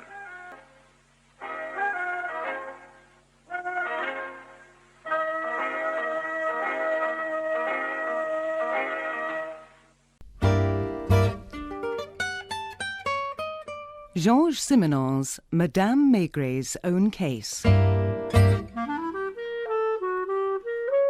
Dramatised by Alison Joseph. Starring Nicolas Le Prevost as Maigrey, with Julian Barnes as Simenon, Julie Legrand as Madame Maigrey, and Ron Cook as Sergeant Lucas. Madame Maigrey's case, you called it? Quite rightly, too. Without Louise, you'd never have solved it. A somewhat simplistic view, Simenon. On the contrary, Madame Maigrey excelled herself. And my men? You always did gloss over the real work, the endless checking, the interrogations. I don't like to bore my readers. You can see my point, surely. I have a story to tell. Do I complain about it being boring? No, but... Well then, we do the job. Me and my men. We question people. We keep an eye on things. We wear out our shoes. There's no glamour in it. I mean, take this case you claim was my wife's. The way you tell it is all drama, starting with the anonymous note that was sent to our department. A scrap of paper which said, "The bookbinder on the Rue de Turenne has burnt a body in his furnace." And then you sent someone to check and found 2 human teeth in the ashes. Anonymous notes and human teeth. But what you don't see is the other stuff, the endless checking, talking to the man's neighbours, the bar owners, the shopkeepers on the Rue de Turenne. And then there were those leaks to the press, which meant that every cab driver in Paris had a view on the case. You arrested him, though, the bookbinder? Yes, we had to. His lawyer didn't like it. His lawyer took advantage of a press interest to shout about his client's innocence in all the papers. Well, I can see his point. Our bookbinder didn't appear to be a murderer. Not your usual sort of criminal. A gentle soul, Franz Sturvels, from Flanders originally, a true craftsman. Considered the best bookbinder in Paris, as his whippersnapper of a lawyer was very fond of telling the press. He had a wife, Fernande, to whom he appeared devoted. It's always difficult, having to question a man like that. Monsieur Sturvels, let's start again, shall we? The teeth. Yes. Yes, the teeth. How do you explain it? I don't. The false telegram from Concarneau, claiming that your wife's mother was gravely ill, thereby causing your wife to leave Paris and not return for 3 days. Have tricks like that ever been played on you before? No, never. Dense smoke coming out of your chimney on Sunday. It was cold. And then there's the suitcase. Young Lapointe came to search your place and he saw a reddish-brown suitcase sticking out from under a table in the workshop. He says he tried to lift it and it was very heavy. Yet, at 5 that afternoon, when Inspector Lucas came with a search warrant, the suitcase had gone. Or, more to the point, there was a suitcase, but it was a different colour, a darker brown. Lapointe swears it's not the same one, that the first one had a handle tied together with string. For heaven's sake, I'm a skilled leather worker. If I had to mend a suitcase, I wouldn't use string. One of the best, your lawyer says. Keen young man, isn't he? Young Leotard. I've been kept in custody since all this blew up.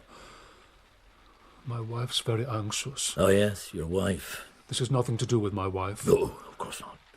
The fact that you met her when she wasn't like the others. A working woman. Boulevard de Sebastopol was her patch, wasn't it? It was a long time ago. She's very devoted to you, isn't she? And I to her. A man is lucky to have a wife like that. She's been bringing you food in, I hear. She's anxious that I eat properly. My wife's just the same. When I go home for lunch, there'll be something tasty simmering on the hob. Oh, my dear. Have you been waiting ages? It's full of smoke in here. Oh. It's all ruined. Well. I I'd left it cooking when I popped out for my dental appointment. I was only going to be an hour. I had to open all the windows. I knew you'd be cross, but it's not as if I could help No, I'm not cross. Oh, I'd like to see you coping with what I've been through. The little boy crying and wailing. Oh, my poor casserole. Absolutely blackened. I was the dentist. And there you are, eating bread and cheese. But I didn't even see the dentist. That's the whole point. I couldn't leave the place d'Anvers, could I? Why ever not? I just told you it was the little boy.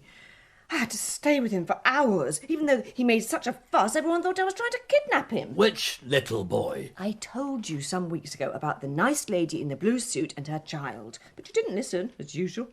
Yeah, the one I've got to know sitting on the bench in the square waiting for the dentist. Oh. Yeah, well, she was there this morning, as usual.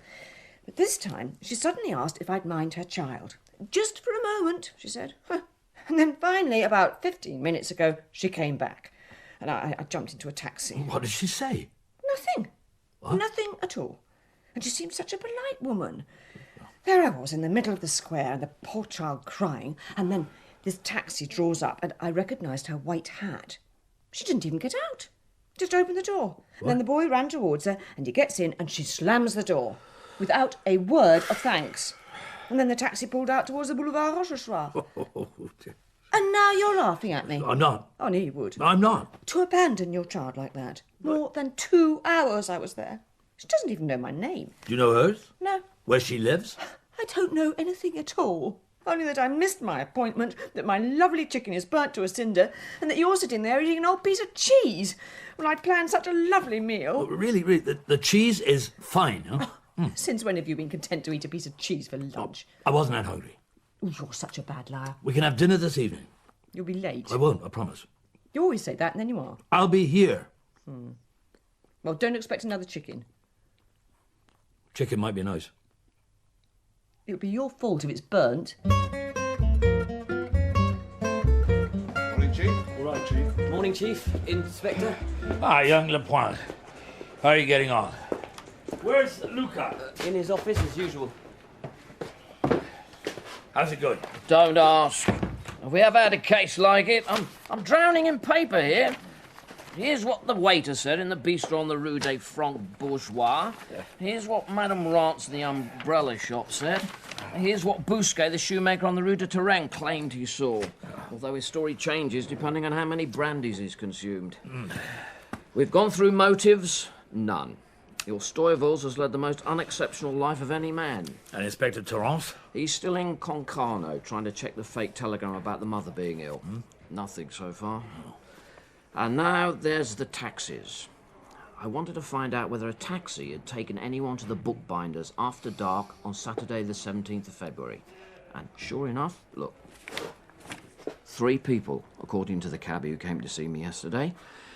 He said they were a thin, fair man, possibly Hungarian, a middle-aged Frenchman, nervous, and the one who seemed to be in charge, Levantine, my cabbie thought. They all spoke French, the Levantine paid, they all went into the bookbinders. Taxis. What? You've just reminded me. My wife had a little adventure yesterday. While you are entertaining all the cab drivers of Paris, perhaps you could ask one or two about a lady in a blue suit and a white hat, Place d'Anvers, yesterday lunchtime. She appeared in the square in a cab and picked up a little boy. Will do, Chief. It'll be interesting to see what the newspapers make of that. It's all over the papers again. Madame Maigray's misadventure. I thought it would be. Who can be leaking all this stuff? Chief, just spoken to another cabbie. Result, I think. A very peculiar result, too. On the day of your wife's adventure, he picked up a lady answering the description. Blue suit, white hat, who was with a man. Fat, well-dressed, foreigner. Go on. He says they were jumpy, impatient. They come out of a hotel on the Rue Lepic. One of those dodgy ones, my man says. She hails the cab, jumps in, says goodbye to the bloke. She gets the cab to drive her to the Place d'Anvers, and there's this child with, forgive me, Chief, a motherly old soul, he said. Obviously, from a distance, you know. Get on with it, Luca. The child runs away from the older woman towards the car. The lady in the hat pulls the child inside and then orders my man to drive them to the Porte de Neuilly and then out to the Place Saint-Augustin, where she and the kid get out of the car in the traffic and hail another cab. And then Torrance phoned me from Concarneau. When? About 20 minutes ago. He said that a woman answering the same description was there about a month ago. Some chap who runs one of the hotels claims someone like her ate in his restaurant the very evening the telegram was sent. Arrived from Paris on the 4 o'clock train, left that evening on the last train back. Foreign accent, he said, although Torrance says they find him difficult to understand up there. Torrance said he's going to check with the postmistress and then he's waiting instructions from you. Well, maybe Madame Maigray's found a key to unlock this case after all. Luca, send someone to talk to the madame who runs this dodgy hotel on the Rue Lepic, where the cab driver saw our friends. And while you're sorting that out, I'm taking young Lapointe out for a beer. Come along, Lapointe. Yes, sir. Oh, Lapointe. Now, you're ambitious, aren't you? Yes, Chief. Inspector. You live by yourself? I share with my sister, Germaine. She works for a publisher on the left bank. Does she have a boyfriend? She's only 18. Do you often meet your sister for lunch? It depends. If I'm free, there's a little restaurant we go to near her work. Oh, Monsieur Maigret, if I ever thought that Germaine would be... Who might she be telling, do you think? If it's that Bizarre... Who's Bizarre? Oh, he's a friend, Antoine Bizarre. He's a reporter. Oh, no. On this newspaper? I had no idea that she and Antoine... Our Dad will be so angry. I'm supposed to be looking after her. He'll make her go back home. Does he live near you, this Bizarre? Oh, nearby, in that apartment block in the Rue Bergère. Well, what a coincidence. Our friend Maitre Leotard lives there, too. Monsieur Maigret, believe me, it really wasn't me. I had no idea that those two were... Never mind about that. I want you to do as I tell you, Lapointe. Yeah, of course, sir. After work today, I want you to meet your sister in your little restaurant, find out from Luca what the madame at this sleazy hotel had to say, and tell Germaine all about it.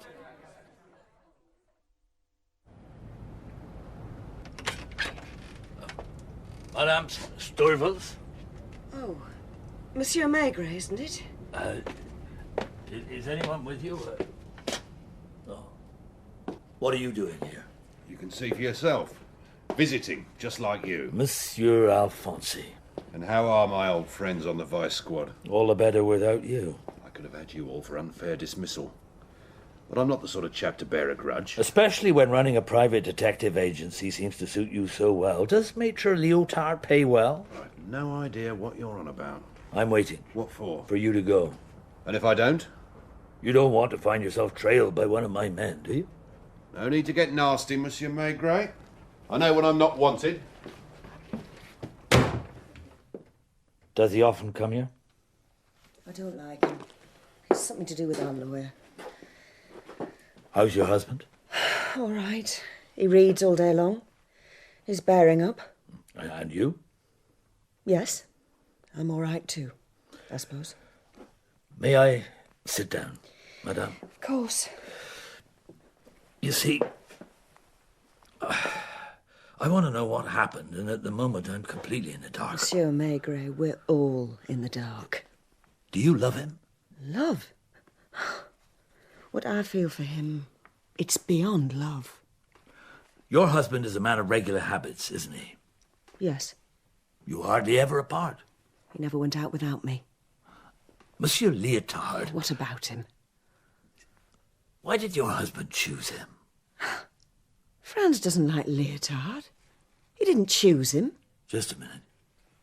What did you say? Maitre Leotard came to see us that day. The day before you took my husband away. But at that time, he had no lawyer because he didn't know he was going to be charged. Yet when I told him to choose a lawyer, he named Leotard. I see what you mean. Oh, look at these children that press their noses up against the window all the time as if it was some kind of freak show. Is your husband good with money? We live quietly. He works for the pleasure of working. Does he love you? I think so. You sound unsure. How sure is your wife that you love her? Well, I'm as sure as a woman can be. It's enough that I love him. My difficulty is, all the evidence points to the fact that a man was killed in this basement. So everyone tells me. It seems impossible that it could have happened without your husband's knowledge, even if I were to agree with you that your husband is a good, honest, hard-working man, all of which appears to be true. You still arrested him? I'm afraid that's my job. I'd better be going. Do you know, if I could, I'd start this case all over again. Do it my way, without all these Alphonses and other hangers-on. Well, I'll leave you in peace, Madame Steufels. Peace? Monsieur Maigret, can you imagine what it would be like if the only person you've ever loved was behind bars? No, Madame, I can't. And the doubts, wondering what'll become of him, wondering what he knows. You see, Monsieur Maigret, if I don't have faith in him, who else will? Don't you feel that way about your wife? Well, I've never really thought. He believed in me, and now it's my turn to believe in him. Isn't that what marriage is for? Well, I'm not sure I've ever... You go home and ask your wife. I know what she'll say. Women know about these things.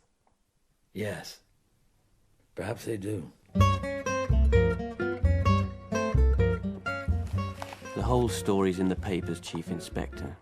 Everything we found out about the Hotel Beau Séjour in the Rue Lepic, about Monsieur Levine, who stayed there with his female companion and the child, and the angry Frenchman, it's all here. Excellent. You're pleased? Your sister's been invaluable. And they've quoted that lawyer again. You see, Maigret, a policeman of the old school. Methods are out of date. I've had an honest man locked up. Madame Maigret's story's cheap fiction. Lapointe, you tell me. So far, we have a woman, a little boy, and a swarthy man, all staying at a cheap hotel in the Rue Lepic. Then, a seedy Frenchman comes to see them, according to the madame there. They have an argument. And then, everyone's racing around Paris in taxis. We know almost nothing about them. If the woman takes off her white hat and gets rid of the child, she can disappear forever. Now, with these newspaper reports, either they'll stay holed up or they'll try and find a safer hiding place, which means they'll be visible, at least for a short while. Maigret? Maigret, it's Dossin. Could you come up and see me? Dossin? Yes, Your Honor, I'll be right there. I have Maitre Leotard with me. I'd very much like to meet him. Thank you. You see, Lapointe? Without these newspaper reports, we'd have no way of flushing them out. In this job, you've just got to make the best of things. Understood? Understood, Chief. Inspector. Out of date, indeed. I'd like to see him try. I object, Your Honour, that a member of the police should... May I take this chair? By all means. Thank you, thank you. My client here has the right... Do you mind if I light my pipe? Do carry on, Maitre Leotard. None of the evidence adds up. My client knows nothing about teeth or suitcases. May I ask a question, Your Honour? Monsieur Steuvels, when did you first hear of Maitre Philippe Leotard? I protest! I wasn't asking you. Monsieur Steuvels, after I'd finished questioning you that first night, you named your lawyer as Maitre Leotard. The accused can choose any lawyer he likes. I'm waiting for an answer, Steuvels. Had you ever heard of Maitre Leotard before the visit of my inspector? Franz, don't answer. All right. I'll ask you something else. Did you send for Leotard on that same day, the 21st, during the afternoon? At that time, there was a reddish-brown suitcase in your workshop, which was gone by the time Inspector Lucas came with a search warrant. I forbid you to answer. He came on his own. Maitre Leotard, he came to see me. About a book plate for our family coat of arms. My grandfather, the former Comte de Leotard, gave up his title, and I was seeing about recreating our coat of arms. And not about anything else. Your Honour, This is your office, sir, and I object. Have you any other questions to put to Monsieur Stuyvels, Maigret? No more? Thank you, Your Honour. Monsieur Stuyvels, thank you too. Thank you, Monsieur Maigret.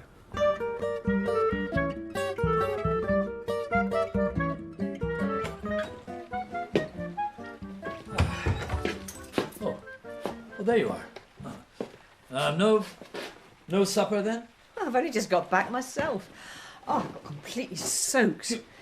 Your best clothes. Anyway, you never come home for meals these days. But you see, I began with the department stores, although I really wasn't sure.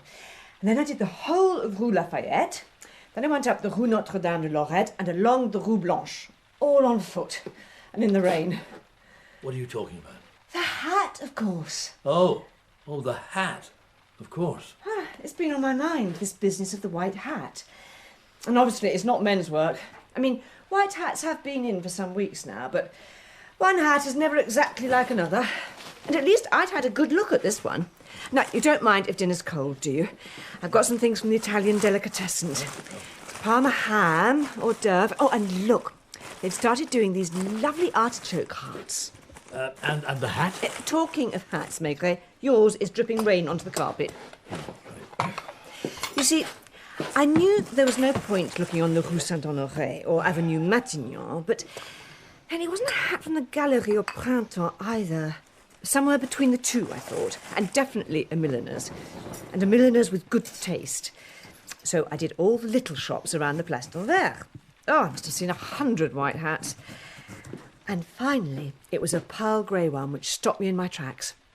It was on the Rue Camartin, in the window at Hélène et Rosine. It was exactly the same hat, in another shade, with the little veil just here above the eyes. So you went in? Yeah, why is that so surprising? Was I surprised? Just because you can't see me trying on hats in a class in milliner's. I didn't say anything. Anyway, I did go in there, so there. And I asked in a perfectly normal way whether they had the same hat in white. And she said no, they had it in pale blue, yellow and jade green. They'd sold the white one more than a month ago. So I sighed and said, oh, that must have been the one my friend was wearing. Oh, dear, I was blushing. I could see myself in all the mirrors. Nearly as bad a liar as you are. And then she said, well, do you know the Comtesse Panetti? With this tone of surprise, which I have to say was rather rude. And I said, yes, I'd met her, and that I'd very much like to see her again, because she'd asked me for some information, and now I'd mislaid her address. And then she said, well, she's almost certainly still at the Claridge. There. I thought you'd be pleased. I am. I thought I'd done rather well. Yes. You have. Well, you've been so grumpy recently. I was only trying to help. I'm just thinking about something. Next time I won't even bother. It was just something that Madame Stuyvels said. Who? Madame Stuyvels, the wife of our poor bookbinder. Huh? You've been seeing her? She said that marriage is all about believing in each other, and that you'd know what she meant. I think that's what she said. She said that? Yes. Yes, she did. Oh. Poor her. With her husband locked up like that. Yes. So, are you going to cross-examine the porter at the Claridge, or shall I? Me? What do you think I am? A police inspector? Come and have some supper, you silly boy.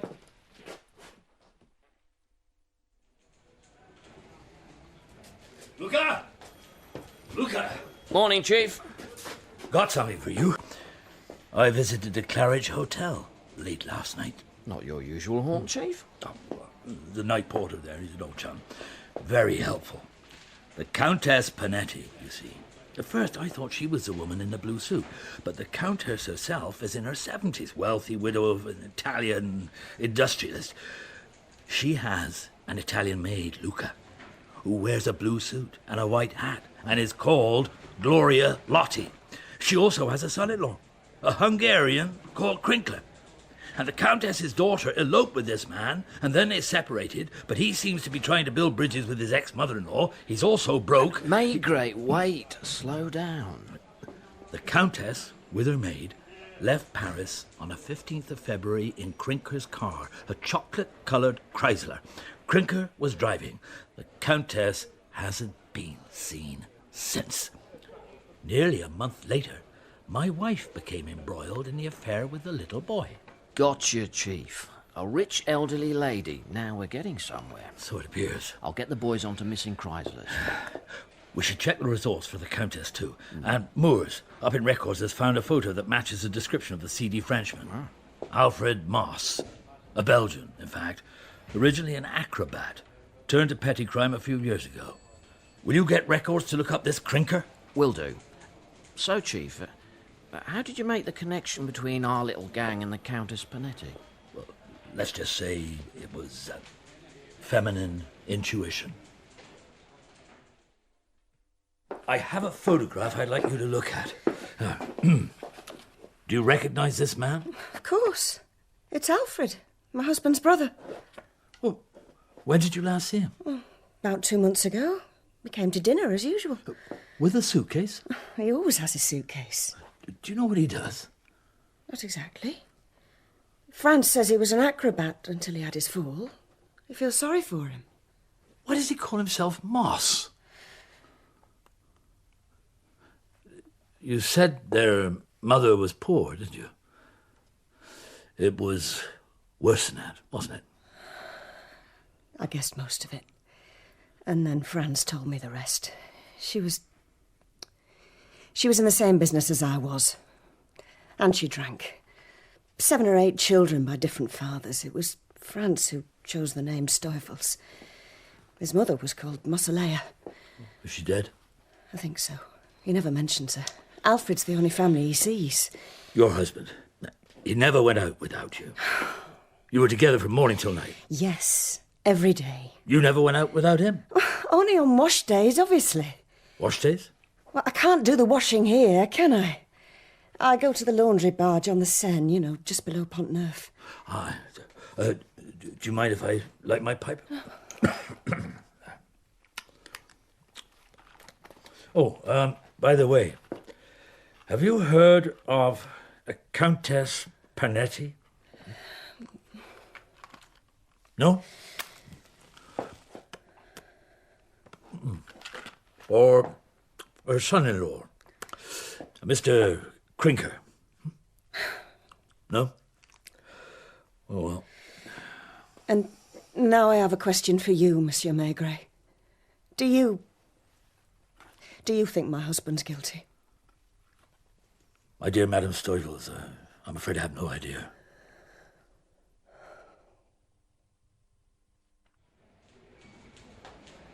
Good morning. Young Lepoint, good morning to you. What a fine day. You can tell how an investigation is going, Lepoint, by whether Monsieur Maigret wishes you a good morning. So, today's a good day, then? I've arranged to project Alfred Moss's image in the cinemas after the newsreels asking for information. I thought I'd make the best use of the technology available to us. You see, Lepoint, in this job... Maigret? From where? Lagny, by the River Marne, as I thought. Hello, Inspector? Yes? Right. A Chrysler, yes? Brought up from a river, you say, yes. Body? In the water a month. We'll be right there. I'll be bringing Dr. Paul, my pathologist. He likes that kind of thing. If I'm not mistaken, we found a Countess Panetti, but probably not her jewels.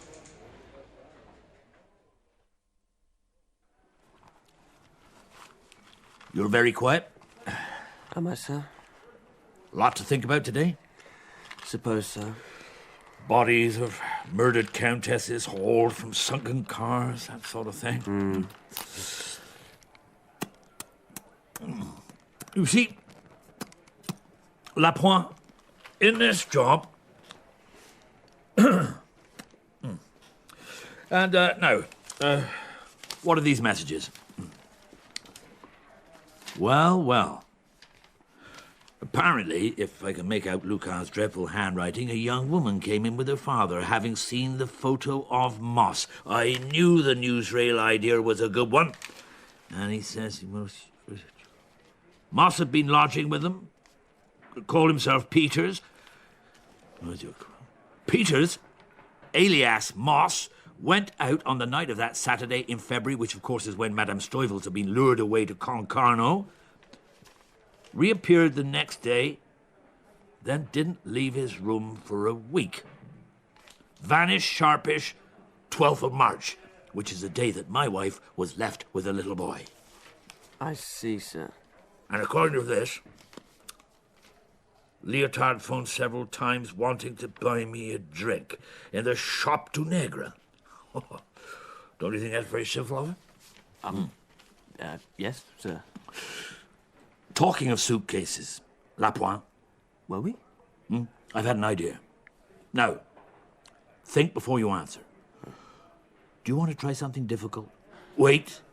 This won't get your name in the papers. Quite the contrary. If you succeed, nobody but you and me will ever know about it. If you fail, I will be obliged to disclaim all responsibility and maintain that you were acting on your own. I understand. You don't understand at all, but it doesn't matter. Now, listen to me. It's 9 now. I'll set off now to join Leotard for this drink. You know where the lawyer lives? En Rue Bergère, 4th floor, on the left. You've been taught how to open a door, haven't you? You want me to... Lucas will give you the tools. And if it's not at the Rue Bergère, just go straight over to the Rue de Douai, Alphonse's place. Room 33 in the Hotel du Massif Central. Same thing there. Just the suitcase. You understand? Phone me at the Shop du Negre in the Boulevard Bonne Nouvelle. Yes. Yes, Chief Inspector, sir.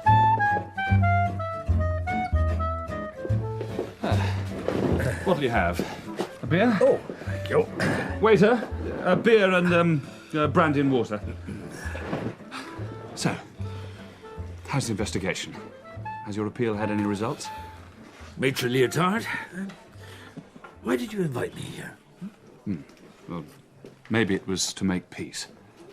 I feel I've been a bit short with you. You see, I respect you, Maigret. We're both doing our jobs. It's just that yours is to corner my client. Mine is to rescue him. To the extent of becoming his accomplice? I don't know what you mean. But if that's how you want it, I'll come straight to the point. Lovely. You see, Chief Inspector, you're in a position to wreck my career. A career that everyone agrees will be brilliant. Well, I mean, I haven't always stuck to the rules. I'm waiting, Maitre Leotard. You know, Monsieur Maigret, I come from a poor family. Very poor. Oh, yes. Yes, indeed.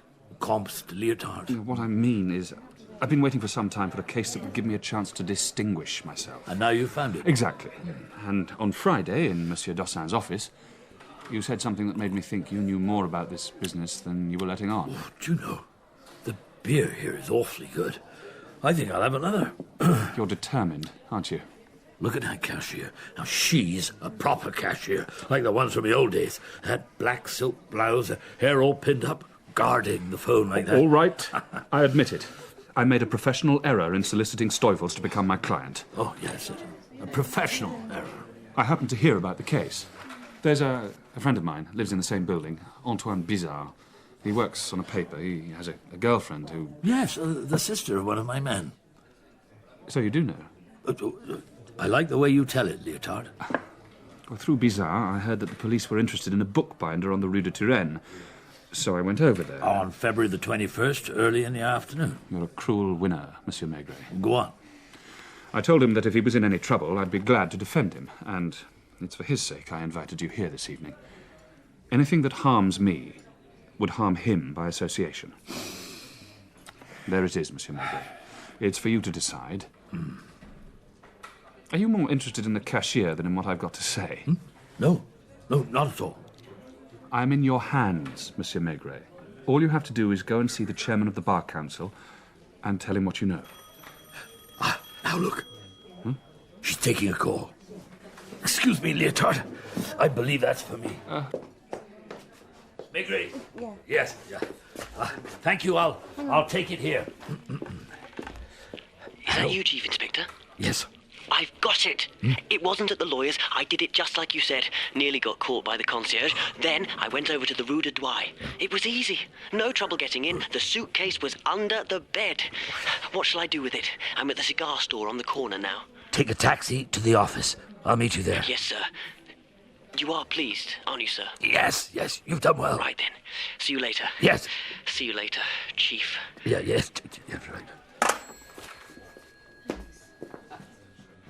Another beer, I think. And waiter, can you bring this man a brandy? What? Neat. But I have... Make it a double.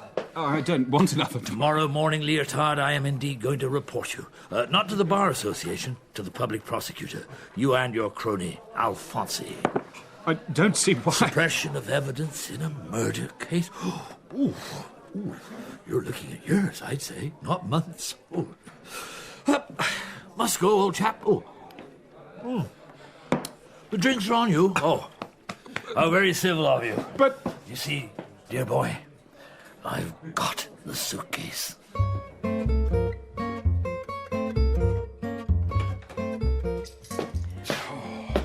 Oh, there you are. I'm sorry. Well, it was a cold supper anyway. I'll just put these away. Oh, your press cuttings. Oh, someone's got to keep a record for your memoirs, Maigret. That's us on holiday. Yes. Do you remember? Dieppe.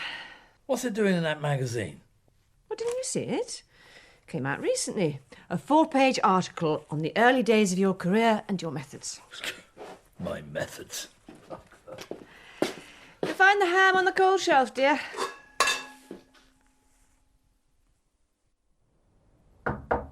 Come in. Oh, Maigret. Good morning. Are you going away? I beg your pardon? You're carrying a suitcase. Yes. Oh, good heavens, the suitcase. He's looking at several years inside, Your Honour. So, Look, that's why it's so heavy. Bookbinder stamps? At first glance, but in fact, seals of various sovereign states. Here's one for the United States. And official seals, government departments. Passport forgery? Exactly. Sturville's brother Alfred provided him with the models and the passports. Have they been in this business long? Roughly 2 years, judging by the bank accounts. I've been on the phone to most of the banks in Paris this morning. So, Alfred Moss is a professional. Alfred Moss, first and foremost, is a clown, an acrobat. But a couple of years ago, he found out that fake passports, especially for America, were worth fortunes. That's when he thought of his brother. It occurred to him that a bookbinder would be able to do just as good a job with the official seals. But why should Sturvilles have accepted to do it? In my experience, people who've known the kind of poverty that he knew as a child, real grinding poverty, I mean, have such a terror of the bad days that they're capable of anything. When did they do this? Wash days, Your Honour. Almost every Monday, Moss would arrive with his suitcase. But the young woman with the child, and the Countess Panetti. I'm coming to that. But I've had another question on my mind. Why, on Tuesday, 12th of March, when everything seemed quiet, was there that sudden flare-up which ended in the groups dispersing? I mean, the incident in the Place d'Anvers, which my wife happened to witness. Why did they suddenly behave as if we were onto them? And it was only last night that through the wildest chance I found the answer. My wife was sitting at our table with one of these silly articles about me, which featured an old photo of Madame Maigret and myself on holiday. And it was published on Tuesday, 12th of March. And sometime last night, it dawned on me. I realized that Moss must have seen the magazine, and this morning I checked with the family with whom Moss was lodging, and indeed he had. He'd seen the photographs, so he'd have connected the woman on the bench who waited each week for the dentist with the wife of the chief inspector in charge of the investigation. But it was a coincidence. But why would Moss have assumed that? He must have quite naturally concluded that we were on his track. The group scattered after that.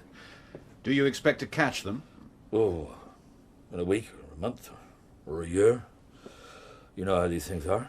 Well, I've asked them to bring Sturvilles up. Do you think he'll talk? I think no. I think he will. So, there they were. Monsieur and Madame Sturvilles, sitting in the judge's office. And a much subdued Leotard, too. How very satisfying. Yes, it was. And poor Sturvilles talked. There was no reason for him not to. There was no one left to protect. So, Sturvilles, that Saturday night, Moss, Levine, and a third man, probably Crinker, came to your house. Yes. When your wife was out of the way. That wasn't my idea. I didn't even know about it. At first, I refused to let them in. I was reading. Sturvels explained that there were 3 men, his brother and 2 strangers. One was large and dark, the other thin, nervous. The nervous man was Hungarian and wanted a passport for the States. So Sturvels was about to get to work when suddenly there was a shot. The heavy man, Levine, had shot the Hungarian, who of course was Crinker. And Levine explained all about Crinker and the Countess, how after he, Levine, had shot the Countess at the side of a river, Crinker had lost his nerve and become a liability. And then poor old Sturvels was asked to light the furnace. It raises a ghastly image, doesn't it, Maigret? The furnace burning all night. Sturvels having to get out all his sharp tools. How you enjoyed writing it. They spent the night in my workshop. It took a very long time. My brother drank a lot of brandy. I knew about Levine already. I knew Alfred was working for him. He has a child with a pretty girl, an Italian. He'd found the Countess, made this girl get a job as her maid. There were some things I only worked out later, like that Levine must have planned the whole thing in advance. He'd wanted to get Crinker out of the way. He knew what was going to happen that night. That's why he sent Gloria to Concarneau to send the telegram. Crinker, you see, he liked to live well. Since his divorce, the old lady would give him small amounts of money. But he wanted enough to get to the States. He thought it was just going to be a theft, not a murder. Was it on the night of Crinker's death that you found out all this? Yes. We talked, Alfred and me. We had to wait hours while they... I'm sorry. It's been difficult to forget. When I close my eyes at night, and for my wife to hear it all now for the first time. May I sit by her? Of course.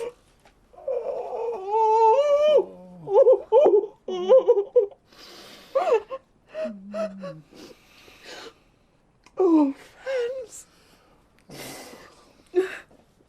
Never mind, love. We'll manage.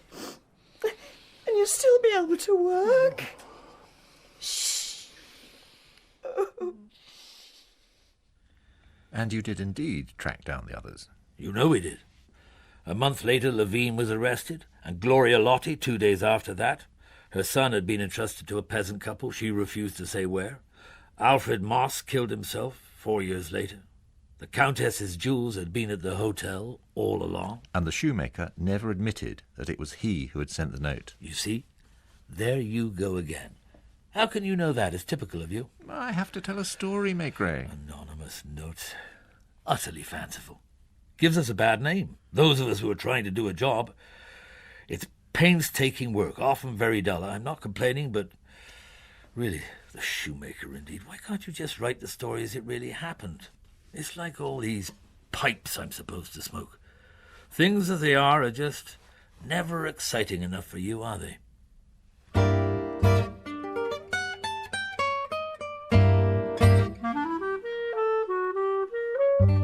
Georges Simenon's Madame Maigret's Own Case was dramatised by Alison Joseph. Nicolas Le Prevost was Maigret and Julian Barnes Simenon. Madame Maigret was played by Julie Legrand and Sergeant Lucas by Ron Cook. Sturvels was played by Paul Sir, Madame Sturvels by Victoria Carling, Lyotard by Nicholas Bolton, Lapointe by Carl Prekop, and Alfonsi and Dossin by Martin Hyder. The music was by Lucinda Mason-Brown. The director was Ned Chaillet.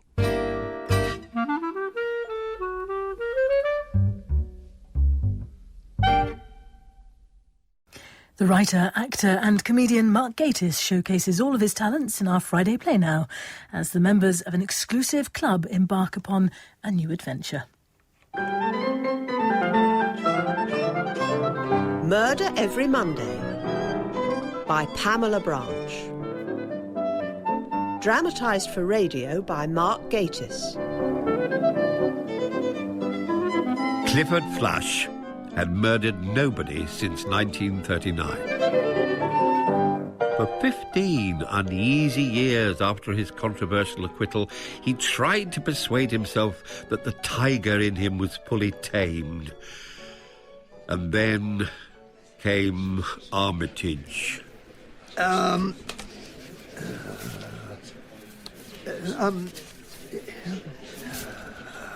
Get on with it, Armitage. No, 2 clubs. You can't bid 2 clubs. You've got to make that good. Oh, yes.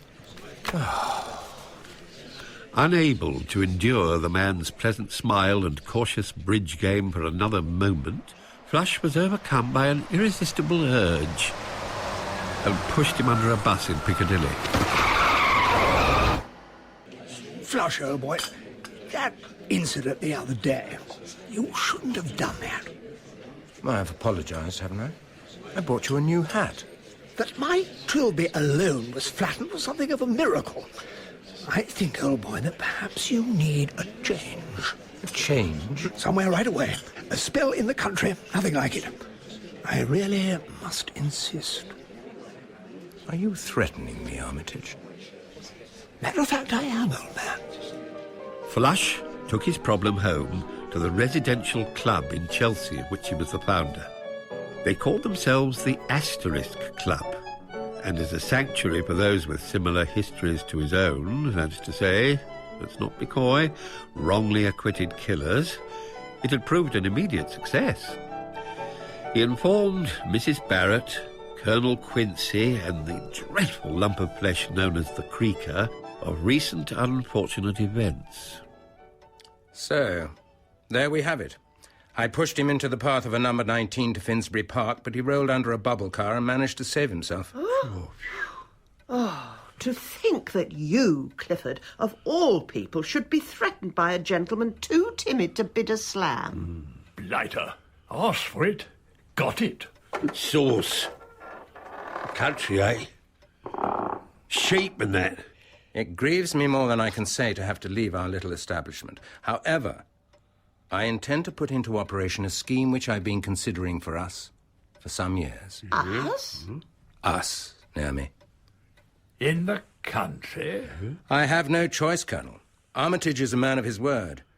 I do not wish, after all these years of retirement, to be reported to the police as an unsuccessful assassin. Are you with me? Can I count upon you? Of course. Creaker? Yes. Colonel? T-Kai. My friends, I have decided we shall become homicide consultants. Meanwhile, in another part of town altogether... All right, let's have another go. Take 3. That's quite enough of that, you young vixen, bellowed Lord Courtly, fixing her with a stare from his glittering grey-green eyes that glittered like the sea. I love thee, ye damned villain, she hissed, crimson lips curling. His eyes rolled down her velvet dress as she... Sounds a bit grisly, Mrs. Carlyle. Sorry, what? His eyes rolled down her velvet dress. Conjures up gory eyeballs in motion over purple plush. Can we say, his gaze devoured? If you like. I don't want to tamper with your immortal prose. No, do what you like. My readers never notice, so I'm sure my listeners won't either. Is it luncheon yet, darling? We've just got to get through the ravishing and the manor house burning down, and then we can nip down to Simpson's, all right? I'm very hoarse. Could you bring me something to wet my whistle? Hang on. I'll be right in. Oh. Here you are. Thanks. Is it too early for sherry? I fear so. Is the microphone off? I depressed it specially. Darling. Darling. Darling. Darling. Oh. I thought you'd never go away. One weekend in Helsinki hardly gets him out of our hair. Of course, there is another way. No, not that again. You know it makes sense, Chloe. I know, it's just that... Murder? Well, that's what it would be. Yes, all right, murder. Well, it just seems so... final. Not much point unless it is. God, Cyril. I wouldn't know where to start. We'll discuss it tonight. I'd better get back or people will talk. Oh, hang people. That's just the trouble, darling. They do.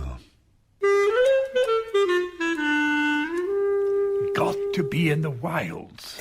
Somewhere really inconvenient. We don't want to attract the frivolous. You horrible grab. Perhaps unlicensed? No, madam. Going too far. It's essential to achieve real discomfort. Clifford wants no fellow travellers. Where is he, then? Down in the country. Apparently, he's got his eye on somewhere rather promising. There's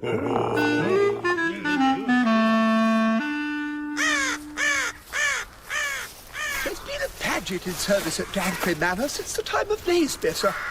I was privileged to serve the late Earl until his unfortunate demise, since when I've acted as caretaker. I see. And you'd be prepared to return to your old role as butler? Well, sir, I don't really think the manor will be what you're looking for, sir. I'll be the judge of that, Paget. May I ask you, sir, why you are interested in the manor? I intend to found a small country club. That would be a grievous error, sir. Disastrous. As you can see, sir, Dancre Manor is of many periods, all warring, but none, alas, victorious. The distemper has conquered the lichen. The swimming pool is virtually a swamp. And there's an irregular stain on the floor of the bedroom in the east wing which centuries of treatment has failed to remove. Is it not disgusting? It is ideal. And so, contracts were exchanged, dusty keys procured, and the Asterisk Club took up residence in the horrible old manor. 25 courses in homicide consultancy followed, all fairly uneventful until the following summer, when the heat was as stifling as a strangler's hands around the throat. They don't run to Orange Pico. What?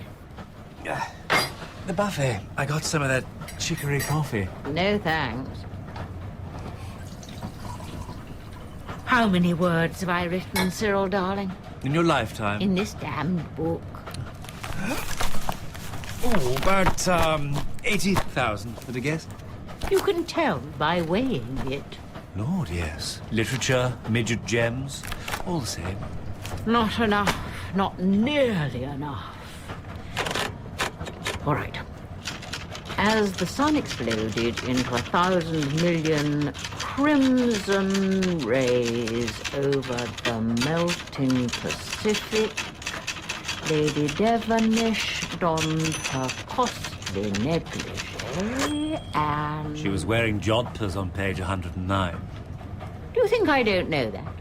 Jasper's eyes changed colour last week, and Lord Pevsner went from being minister without portfolio... Do shut up. Sorry, Chloe. If you don't want me to say... Darling, you know how I value your opinion. I mean, better by far than that ruddy 8-year-old who actually gets paid to edit me. Oh.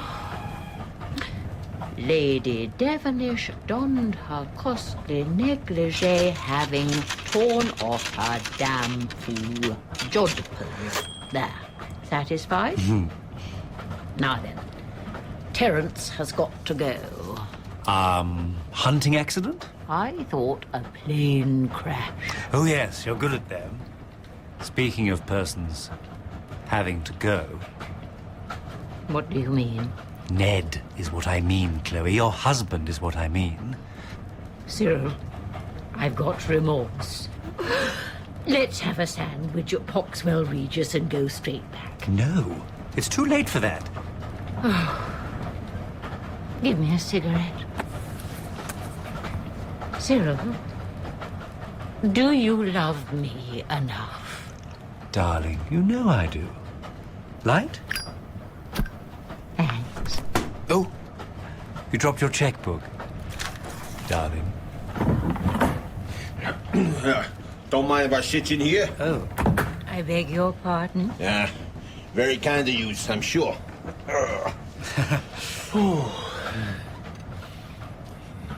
I'm Mrs. Carlyle, and this is Mr. Cyril Revere. Uh-huh. Going far? Crunt Abbas. I see. I'm so sorry I didn't catch your name. Yeah, that's right, lady. The management regrets to announce the demise of Piers Larsen. Suddenly, at his residence in Sweden shortly after Mrs. Larsen's departure from these premises. B+. Excellent. Top of the class. Clifford, what's the matter? Oh, I don't know, Naomi. I just feel a little out of sorts.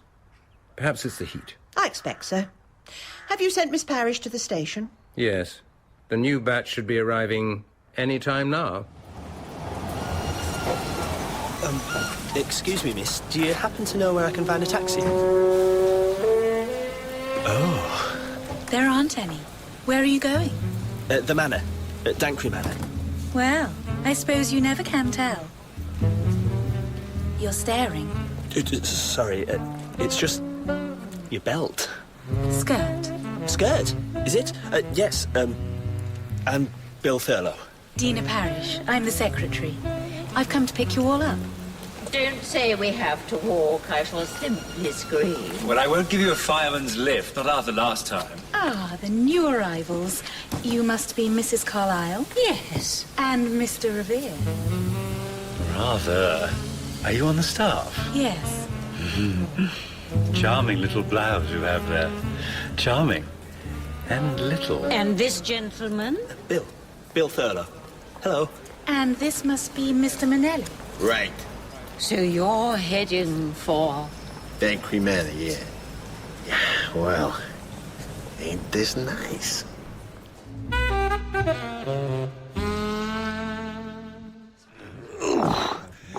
Oh, excuse the leg. A genuine article was broke in 29 on the Great North Road. Snapped like a ruddy twig. Gosh. It began to creak. 31 at West Wittering. Sea air got in the joints. Would you pass the water jug? Ladies and gentlemen, could I have your attention, please? I'd like to bid you all a warm welcome to Dankry Manor and what I hope will be another successful course. On my left, Mrs. Naomi Barrett, whose graceful hands once ground down 2 electric light bulbs and beat them briskly into her first husband's Yorkshire pudding. Good evening. By the bar, Colonel Quincy, tried in India for reversing over his wife in a highly powered motor car. More recently, he was obliged to drown an irksome person in the Thames.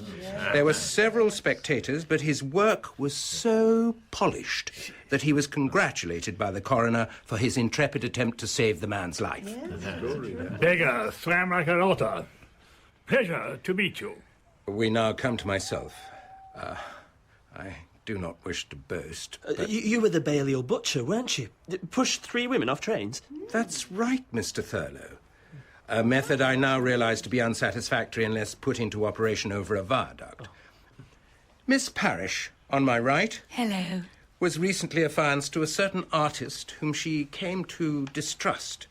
She presented herself at a police station to report the young man missing, which smoothed the way to a verdict of suicide. Gosh. Now, I shall interview each of you in the morning regarding your specific cases and your own particular requirements. Hey, what about me?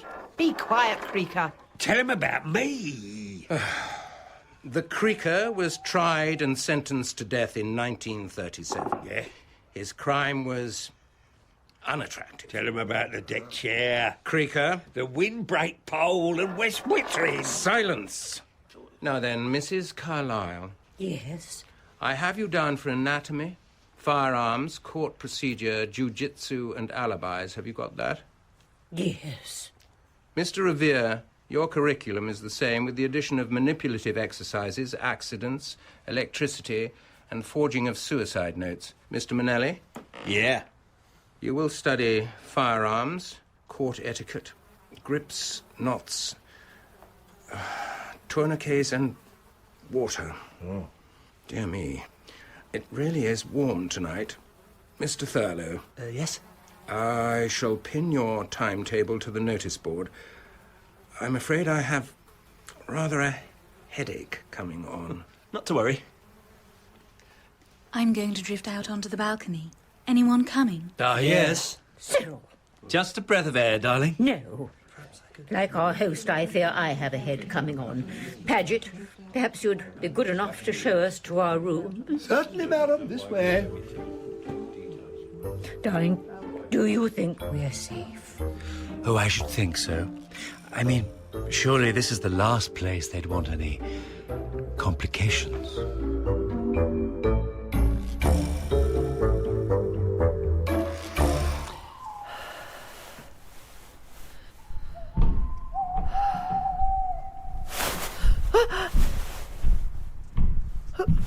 Who's there?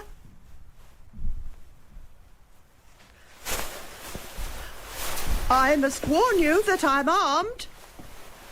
I have a Steyr concealed in my nightdress. Very well. Hide if you wish, but I shall remain vigilant.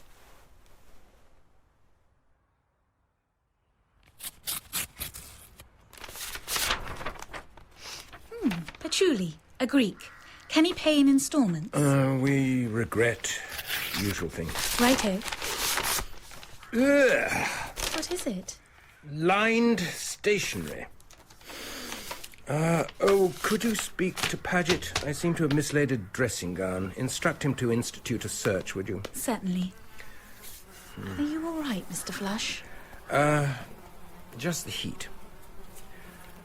Perhaps just this once we might divide up the introductory interviews between us all. Cyril and I are in love. So you've said. Moreover, my husband is an intolerable bully. You've no need to justify yourself to me, my dear, though we always allow an extra half hour for the purpose. Tell me, Mr. Revere, do you intend to participate in the venture? As far as possible. Unfortunately, my heart's not too strong. Wouldn't a divorce be less hazardous?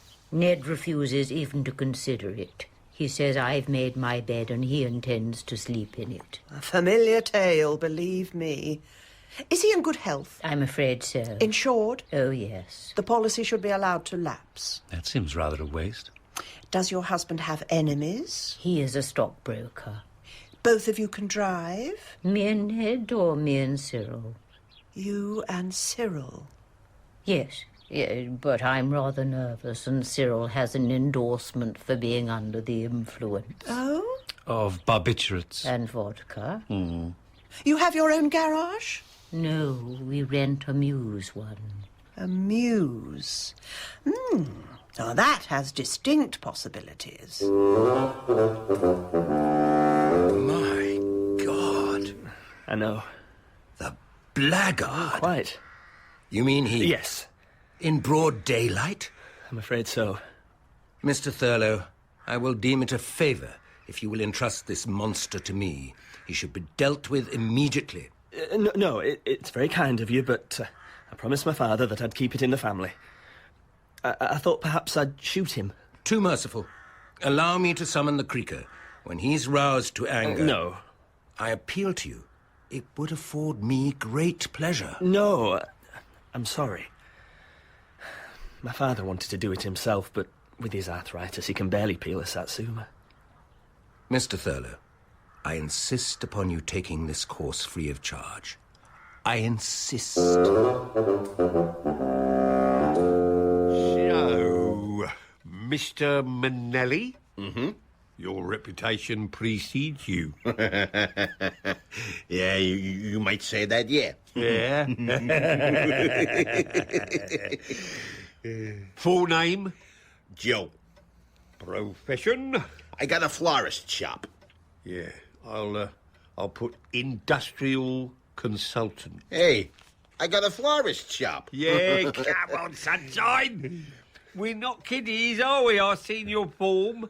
You got done 9 times for killing, 15 times for assault and robbery with menaces, 5 times grand larceny, 11 times consorting with known crooks. Yeah, but did I get convicted? Nope. You must know all the wrong people. So, why are you here, Mr. Manelli, with your track record? Hey, I did good, bud. I got successful. You get successful, you get lazy. I need... a refresher course. Right. Besides, things are getting too hot back in the States. I don't like Ike, you might say. I figured, while the heat is on over there, I could open up some business on this side of the pond. Like a florist's.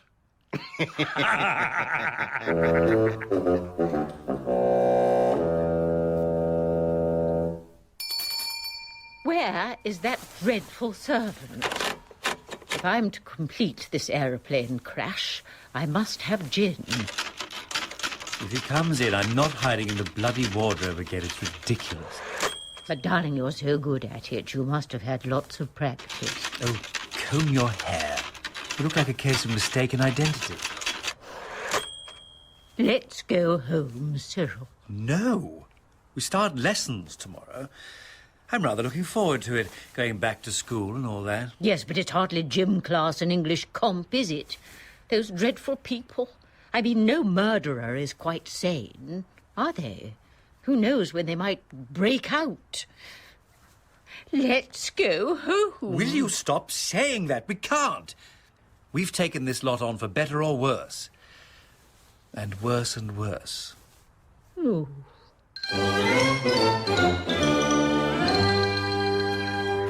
Hey, Jeeves. Gadget, sir? Yeah. Look, I need your advice. I wanna, blend in around here, look the part.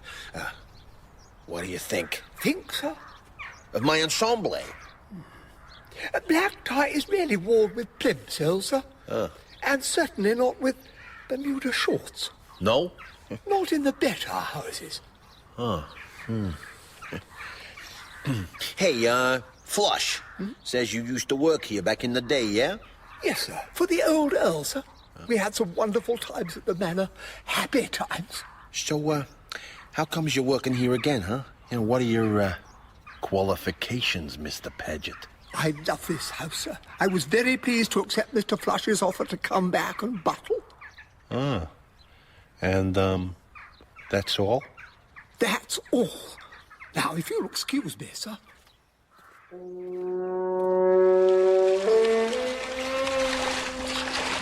Hello. Mind if I join you? It's a free pool. You're staring again. Sorry. It's just lovely costume. This old thing? Oh, it's nothing. Quite. You'd better get your togs off. Oh, yes.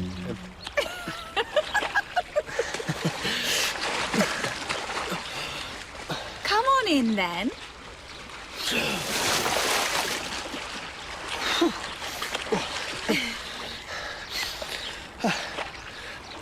I say, what Flush said about your fiancé and the cliff, it's not true, is it? And you're not like them.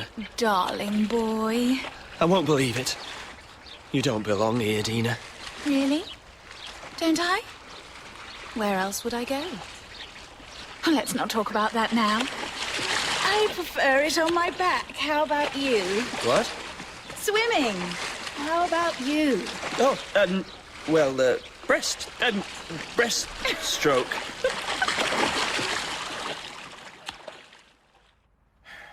What is the general view on the rest of the students? I'm not altogether happy about Mrs. Carlyle. Not sure her heart's in it. And her young man? Oh, Cyril invited me to go to the movies. He asked me not to tell Mrs. Carlyle. I presume that it is the husband who is to go. Yes, it should be quite simple. I have a plan of his garage. I think the puncture and faucet routine will meet the case. As an alternative, Colonel, I suggest you take them quickly through firearms. Take high. Mr. Minelli also sit. Oh? Brought with him deplorable sawn-off shotgun. Frightening state neglect. Who's he after? He's not selected as intended. Makes enemies on a large and rapid scale. He wants a brush-up. Clifford, what's the matter? This damned heat. Oh, that's not all, is it? No. I want everyone to keep on their toes. I don't like this batch. I don't like them at all.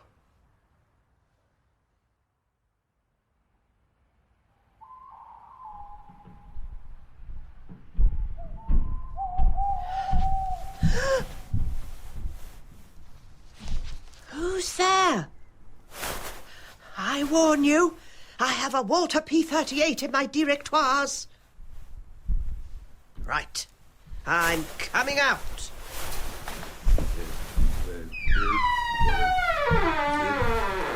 Did what? Clifford! Thing. Look, you can't be that. Hearts, spades. Sleepwalking. Dear me. Come on, let's get you back to bed.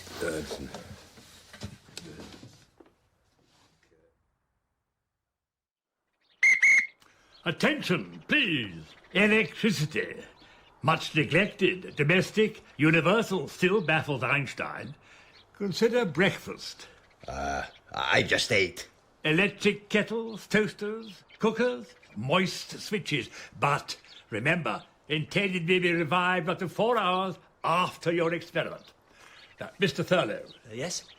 Pass me that reading lamp, sir. But I'm not earthed. Gula, capital. See the danger? Always earth self.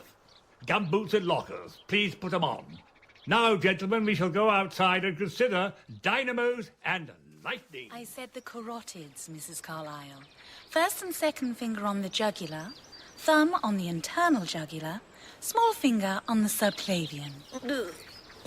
No, I'll never get the hang of it. Besides, Flush said it would involve Ned's Muse garage and a length of tubing. Always best to be prepared. Like the Boy Scouts, Chloe. Isn't that right, Miss Parrish? That's right. Were you one, Cyril? Oh, rather. Forever bobber-jobbing. I'll help anybody out me, if they ask nicely. No! How's this? How's this?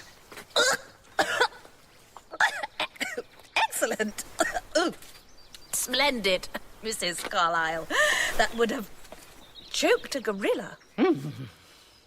Curare is no longer ludicrous. We must never forget that once a poison is used by the medical profession as an anaesthetic, we too can take it seriously. Now tell me, what do you know of your subject? Well, I knows most of the narcotics. I is familiar with chloroform, ether, opium, chloral, henbane. Good. Now, mountain ash, monk's hood, hemlock, mercury, antimony, digitalis. Thank you.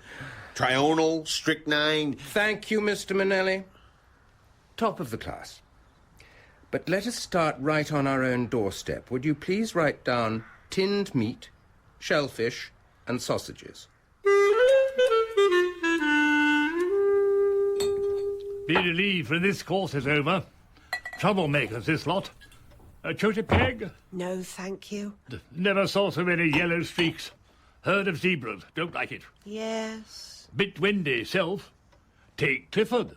I know. He's sleepwalking again. Commander slacks. Troops play up. Mutiny. Bloodshed. Pity. But what can we do? Only one thing can do. Preventative measures. Make an example of the Seaboys. Between ourselves, I sometimes wish that Clifford had dealt with Mr. Armitage. Who? His wretched bridge partner. Oh, that, let us face it, is when the rot set in. Never fear, rely on me. Prevented dozens of uprisings. What do you intend to do? First sign of trouble, fire over their heads. Second sign of trouble, make an example of a sepoy. Oh, Paget, you scared the life. Forgive me, madam. I was wondering if you'd had a chance to peruse the dinner menu. Oh, what does that matter? The usual muck, Paget, the usual muck. Very good, madam. Tickets, please. Thank you, sir. We don't usually get anyone stopping off at Cantabis this time of night. Where are you off to, then? Now then, tomorrow. Tomorrow... Creeps in this petty pace from day to day, and all our yesterdays have lighted fools the way to dusty death. What? Shakespeare, sir, I thought you were quoting. Thank you, Paget. Where was I? Tomorrow's the disposal of the body routine, isn't it? Ah, yes, forgive me. This confounded heat. Have we decided upon a pretend victim? No. Well, how about you, Colonel? Can't. Going into Poxville Newton to get blank cartridges. Miss Parrish? I'm playing tennis with Mr. Thurlow. How about you, Paget? I'm afraid I must decline, sir. Touch of lumbago. Oh. Don't worry about the victim, my dear. I'll see to it. All right. Method. I got this new suicide routine, you see. Yeah, I take the weights off an heavy clock. Dinner is served. Oh. Oh. Come this way, sir. My dear. Naomi, I'm in a consistently vile mood. I can't explain it. Don't fret, Clifford. You must keep calm. How can I? Can I never slacken my grip on the reins? Must I organise the murder exercise tomorrow and also lie victim? Must I strike myself with some blunt instrument, then fall into my prearranged pool of ketchup? Can I trust myself in my present mood not to murder myself? Clifford, you are hurting my arm. Sorry. You must relax, my dear. Your mood will break with the weather. You really think so? All we need is a good storm to clear the air. Mr. Flusher! Mr. Flusher! Sir! What is it, Paget? Come in. I hesitate to mention this before breakfast, sir. For God's sake, Paget, it's 5:15. There's been an accident, sir. No, Paget, there has not. Not until 1:30 this afternoon, when Mrs. Barrett will be found in the ice house, felled by a coal shovel. Get out, Paget. But, sir, but... Out! Very good, sir. Mr.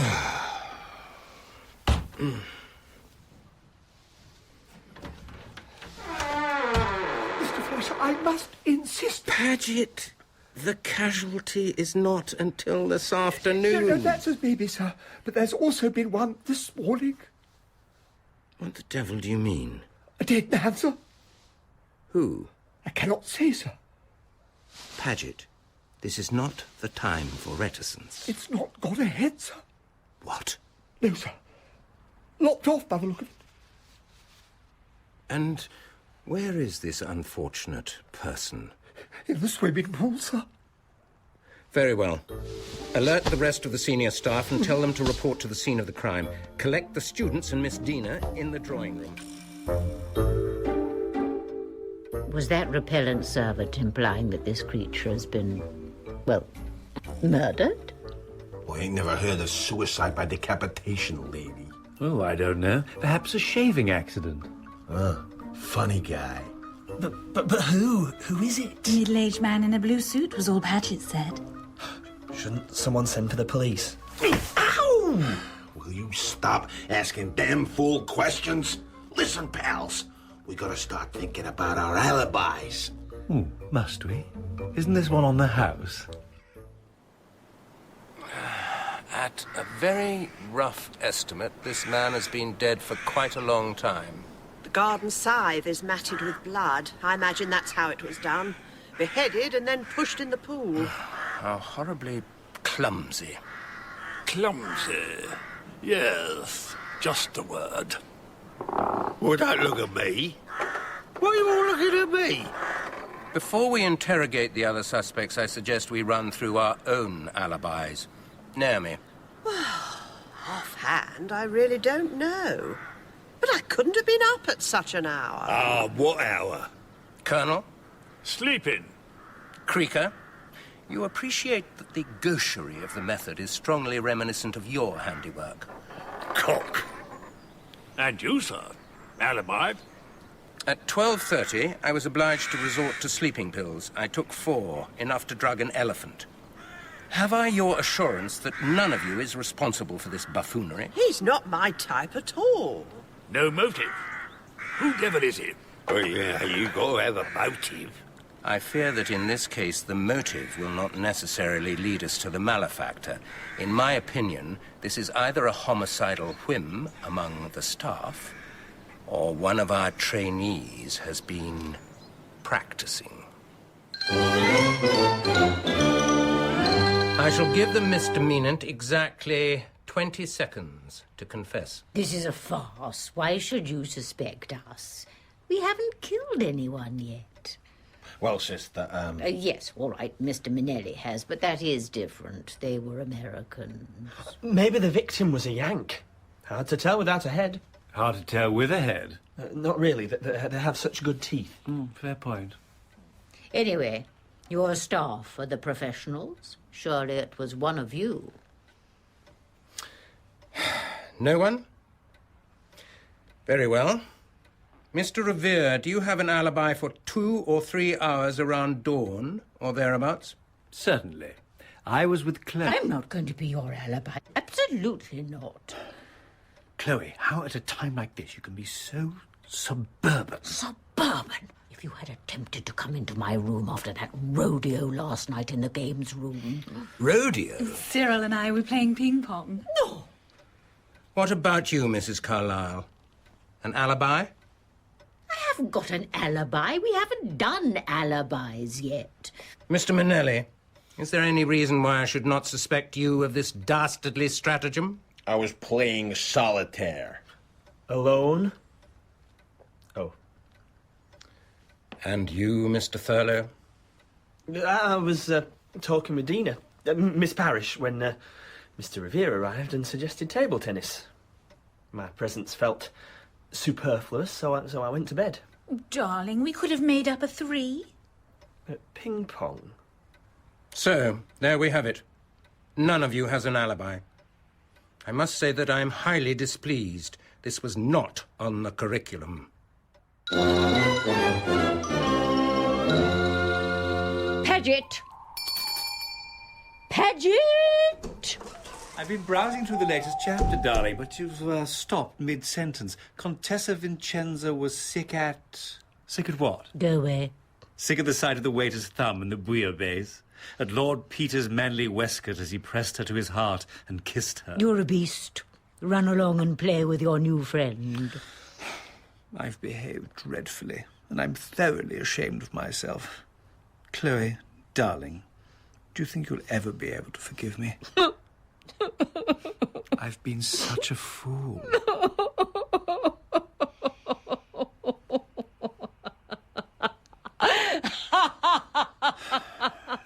Chloe, do you think you'll ever be able to forgive me?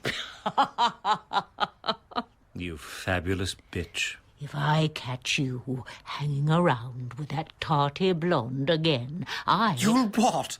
Chop my head off? I only wanted to establish an alibi for us both so I could keep you out of this squalid business. Me?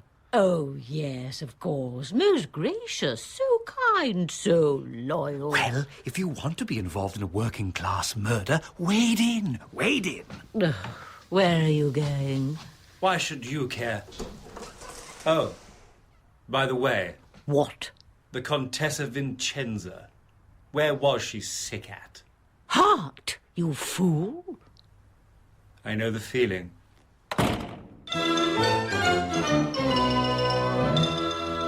Before we begin the 4th episode of Quatermass 2, we'd like to say that in our opinion it is not suitable for children or for those of you who may have a nervous disposition. Ooh, smashing! Here, I was watching that. I would like everyone's full attention. But it's quite a mess. Nevertheless, I would like your advice. Do you think it advisable under the circumstances that we carry on the course as normal? Well, I don't see why not.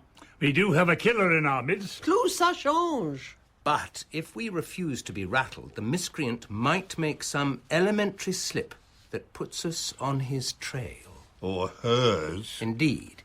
In the meantime, we can attempt to ascertain their identity. Oh, it's exciting, isn't it? It's like a Agatha Christie. Now, how best to proceed? Put notice on the board. Invite Blighter to confess anonymously. No names, no pack trail. Yeah, I bet I can make them talk. You see, I take an ordinary bunch of tin tacks and a white hot creaker. All right. Well, we've got to catch the chap, haven't we? Have we? Have we, Clifford? Naturally. The pupils will expect it. You rang, madam? Where have you been? Where is Mr. Revere? I'm afraid I haven't seen the gentleman, madam. Well, never mind. Help me get my hat boxes down from the wardrobe. You are leaving us, madam? Yes, Paget, that's exactly what I'm doing. I'm going back to Ned. Oh. Oh, do you need a chair? I think I can manage. You clumsy oaf! That is a Norman Hartnell. Wrapped in a dressing gown, madam.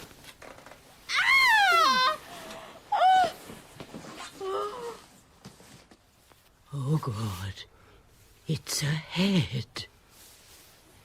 Dear me. You couldn't wear that to Ascot, now could you?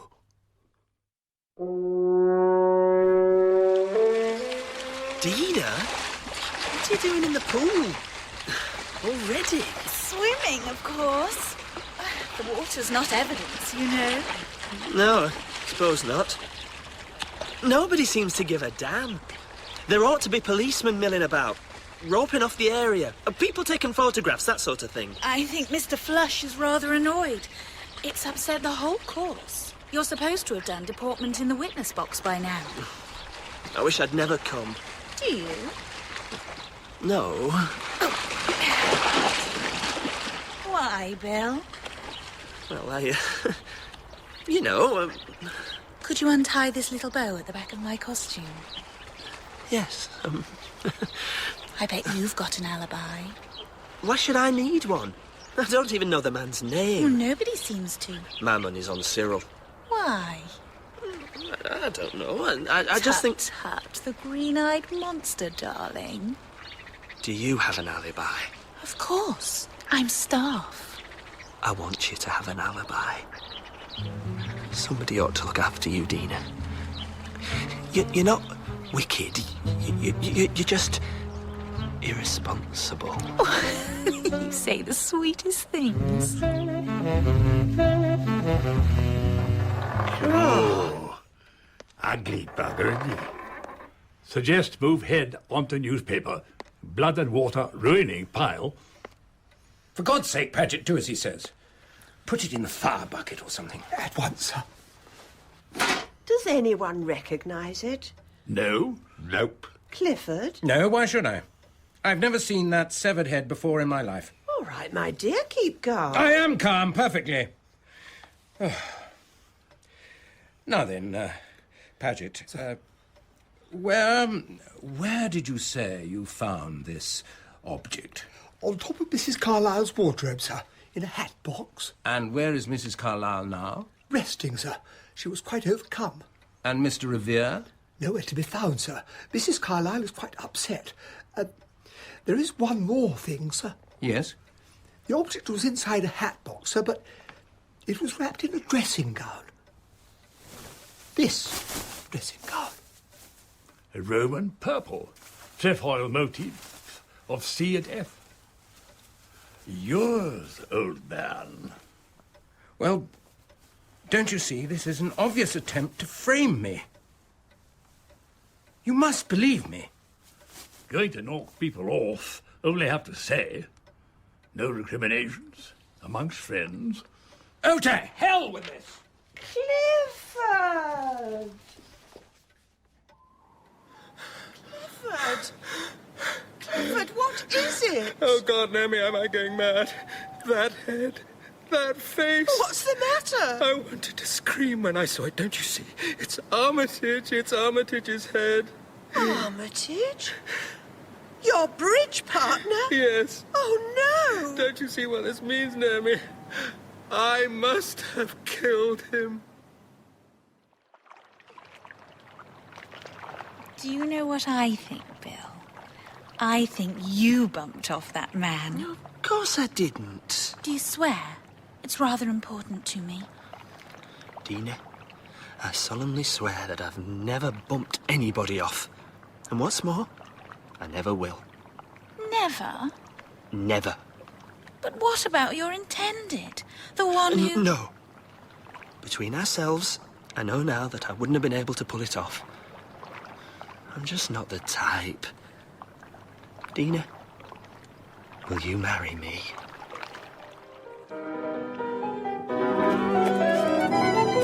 Cyril! Where are you? Cyril!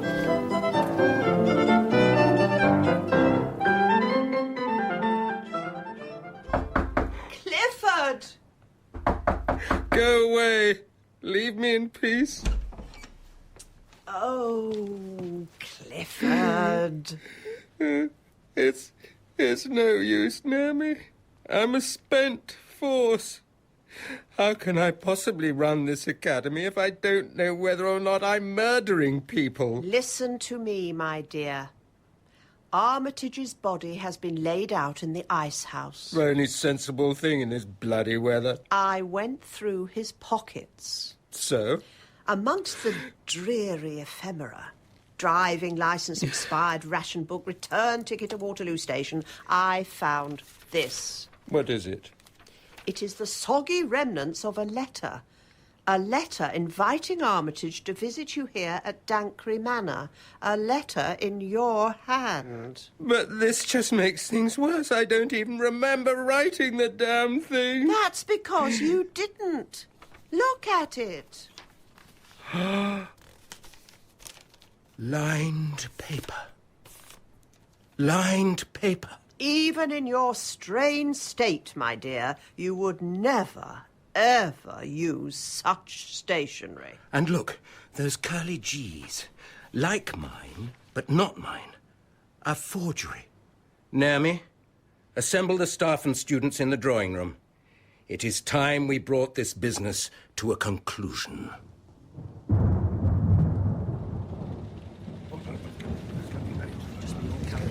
Ladies and gentlemen, I've gathered you all here because most of you are murderers. Fiends? Where is Cyril? What have you done with him? Shut up. The governor's talking. Thank you, Krieger. The plain fact is, though all of you came here with the intention of learning how to carry off your homicidal schemes, one of you rather jumped the gun. The question is, why? What about the stiff? Who is it? The body in the pool is none other than my late lamented bridge partner, Mr. Guy Armitage. The man who many months ago in town I attempted to push under a bus. Not only that, upon his person was found a letter in my hand inviting Mr. Armitage to visit us here.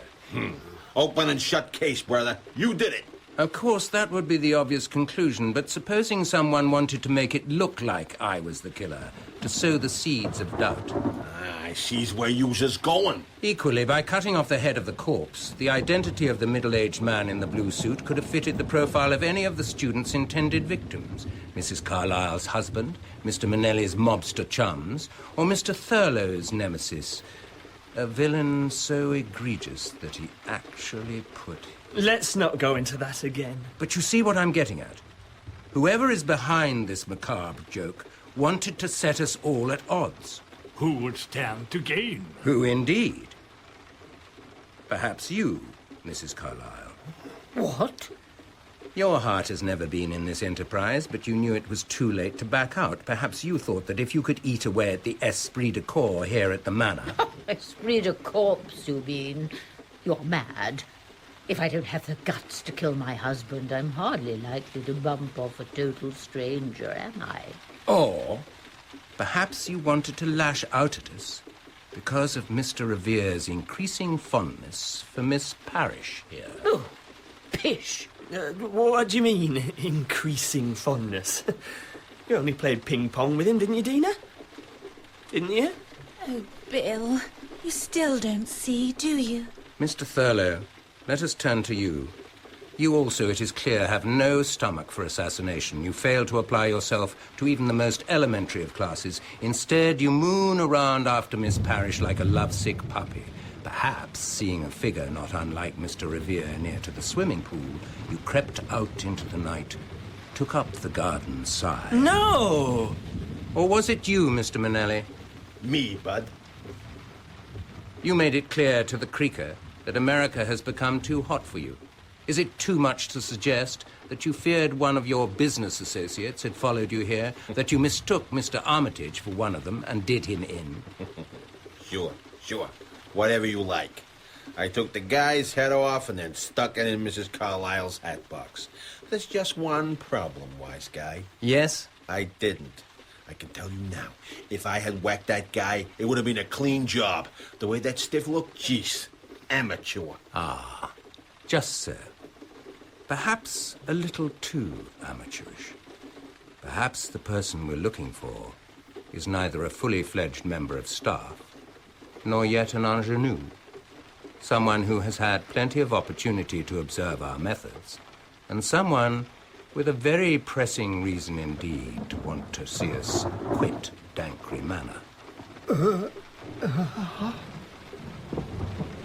Paget, Was it you? Yes, madam, I'm afraid so. But why? Why? I couldn't bear to see the manor used like this, madam.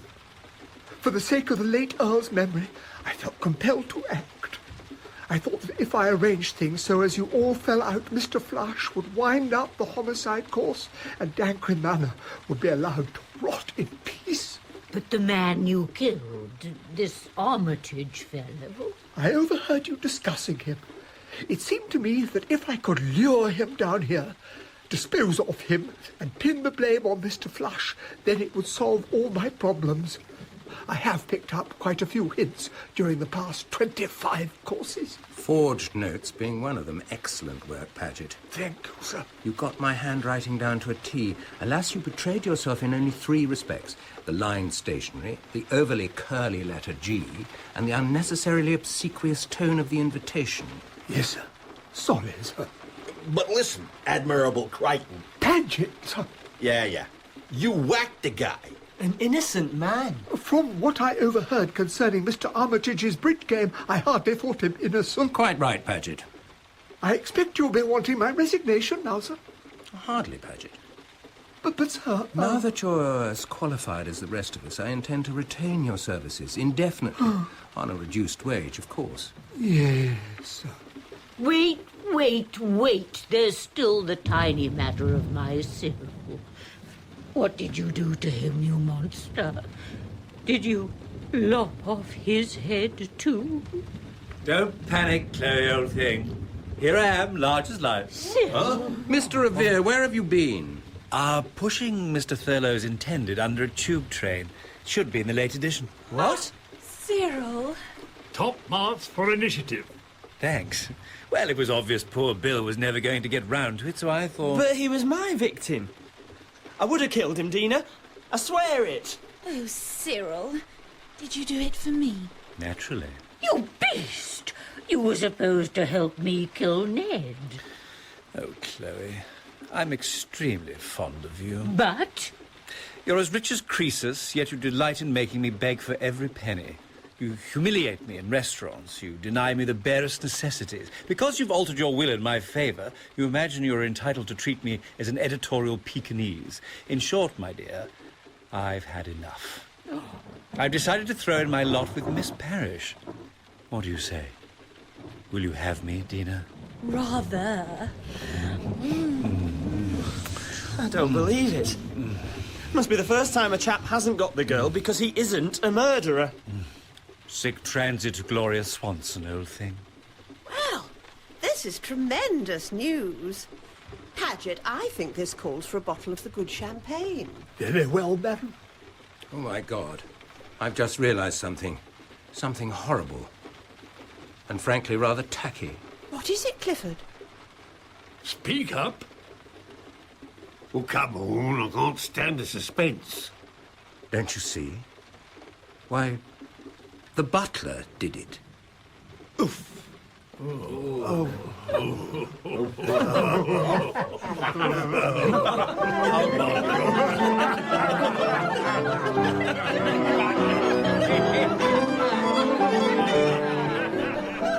In Murder Every Monday, Chloe Carlyle was played by Stephanie Beecham, Manelli by Mark Benton, and Flush by John Castle.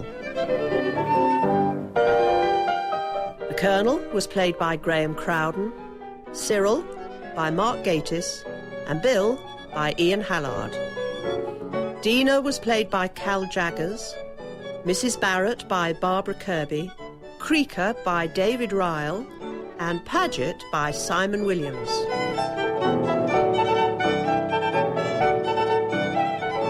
Murder Every Monday by Pamela Branch was dramatised by Mark Gatiss and directed in Wales by Kate McCall.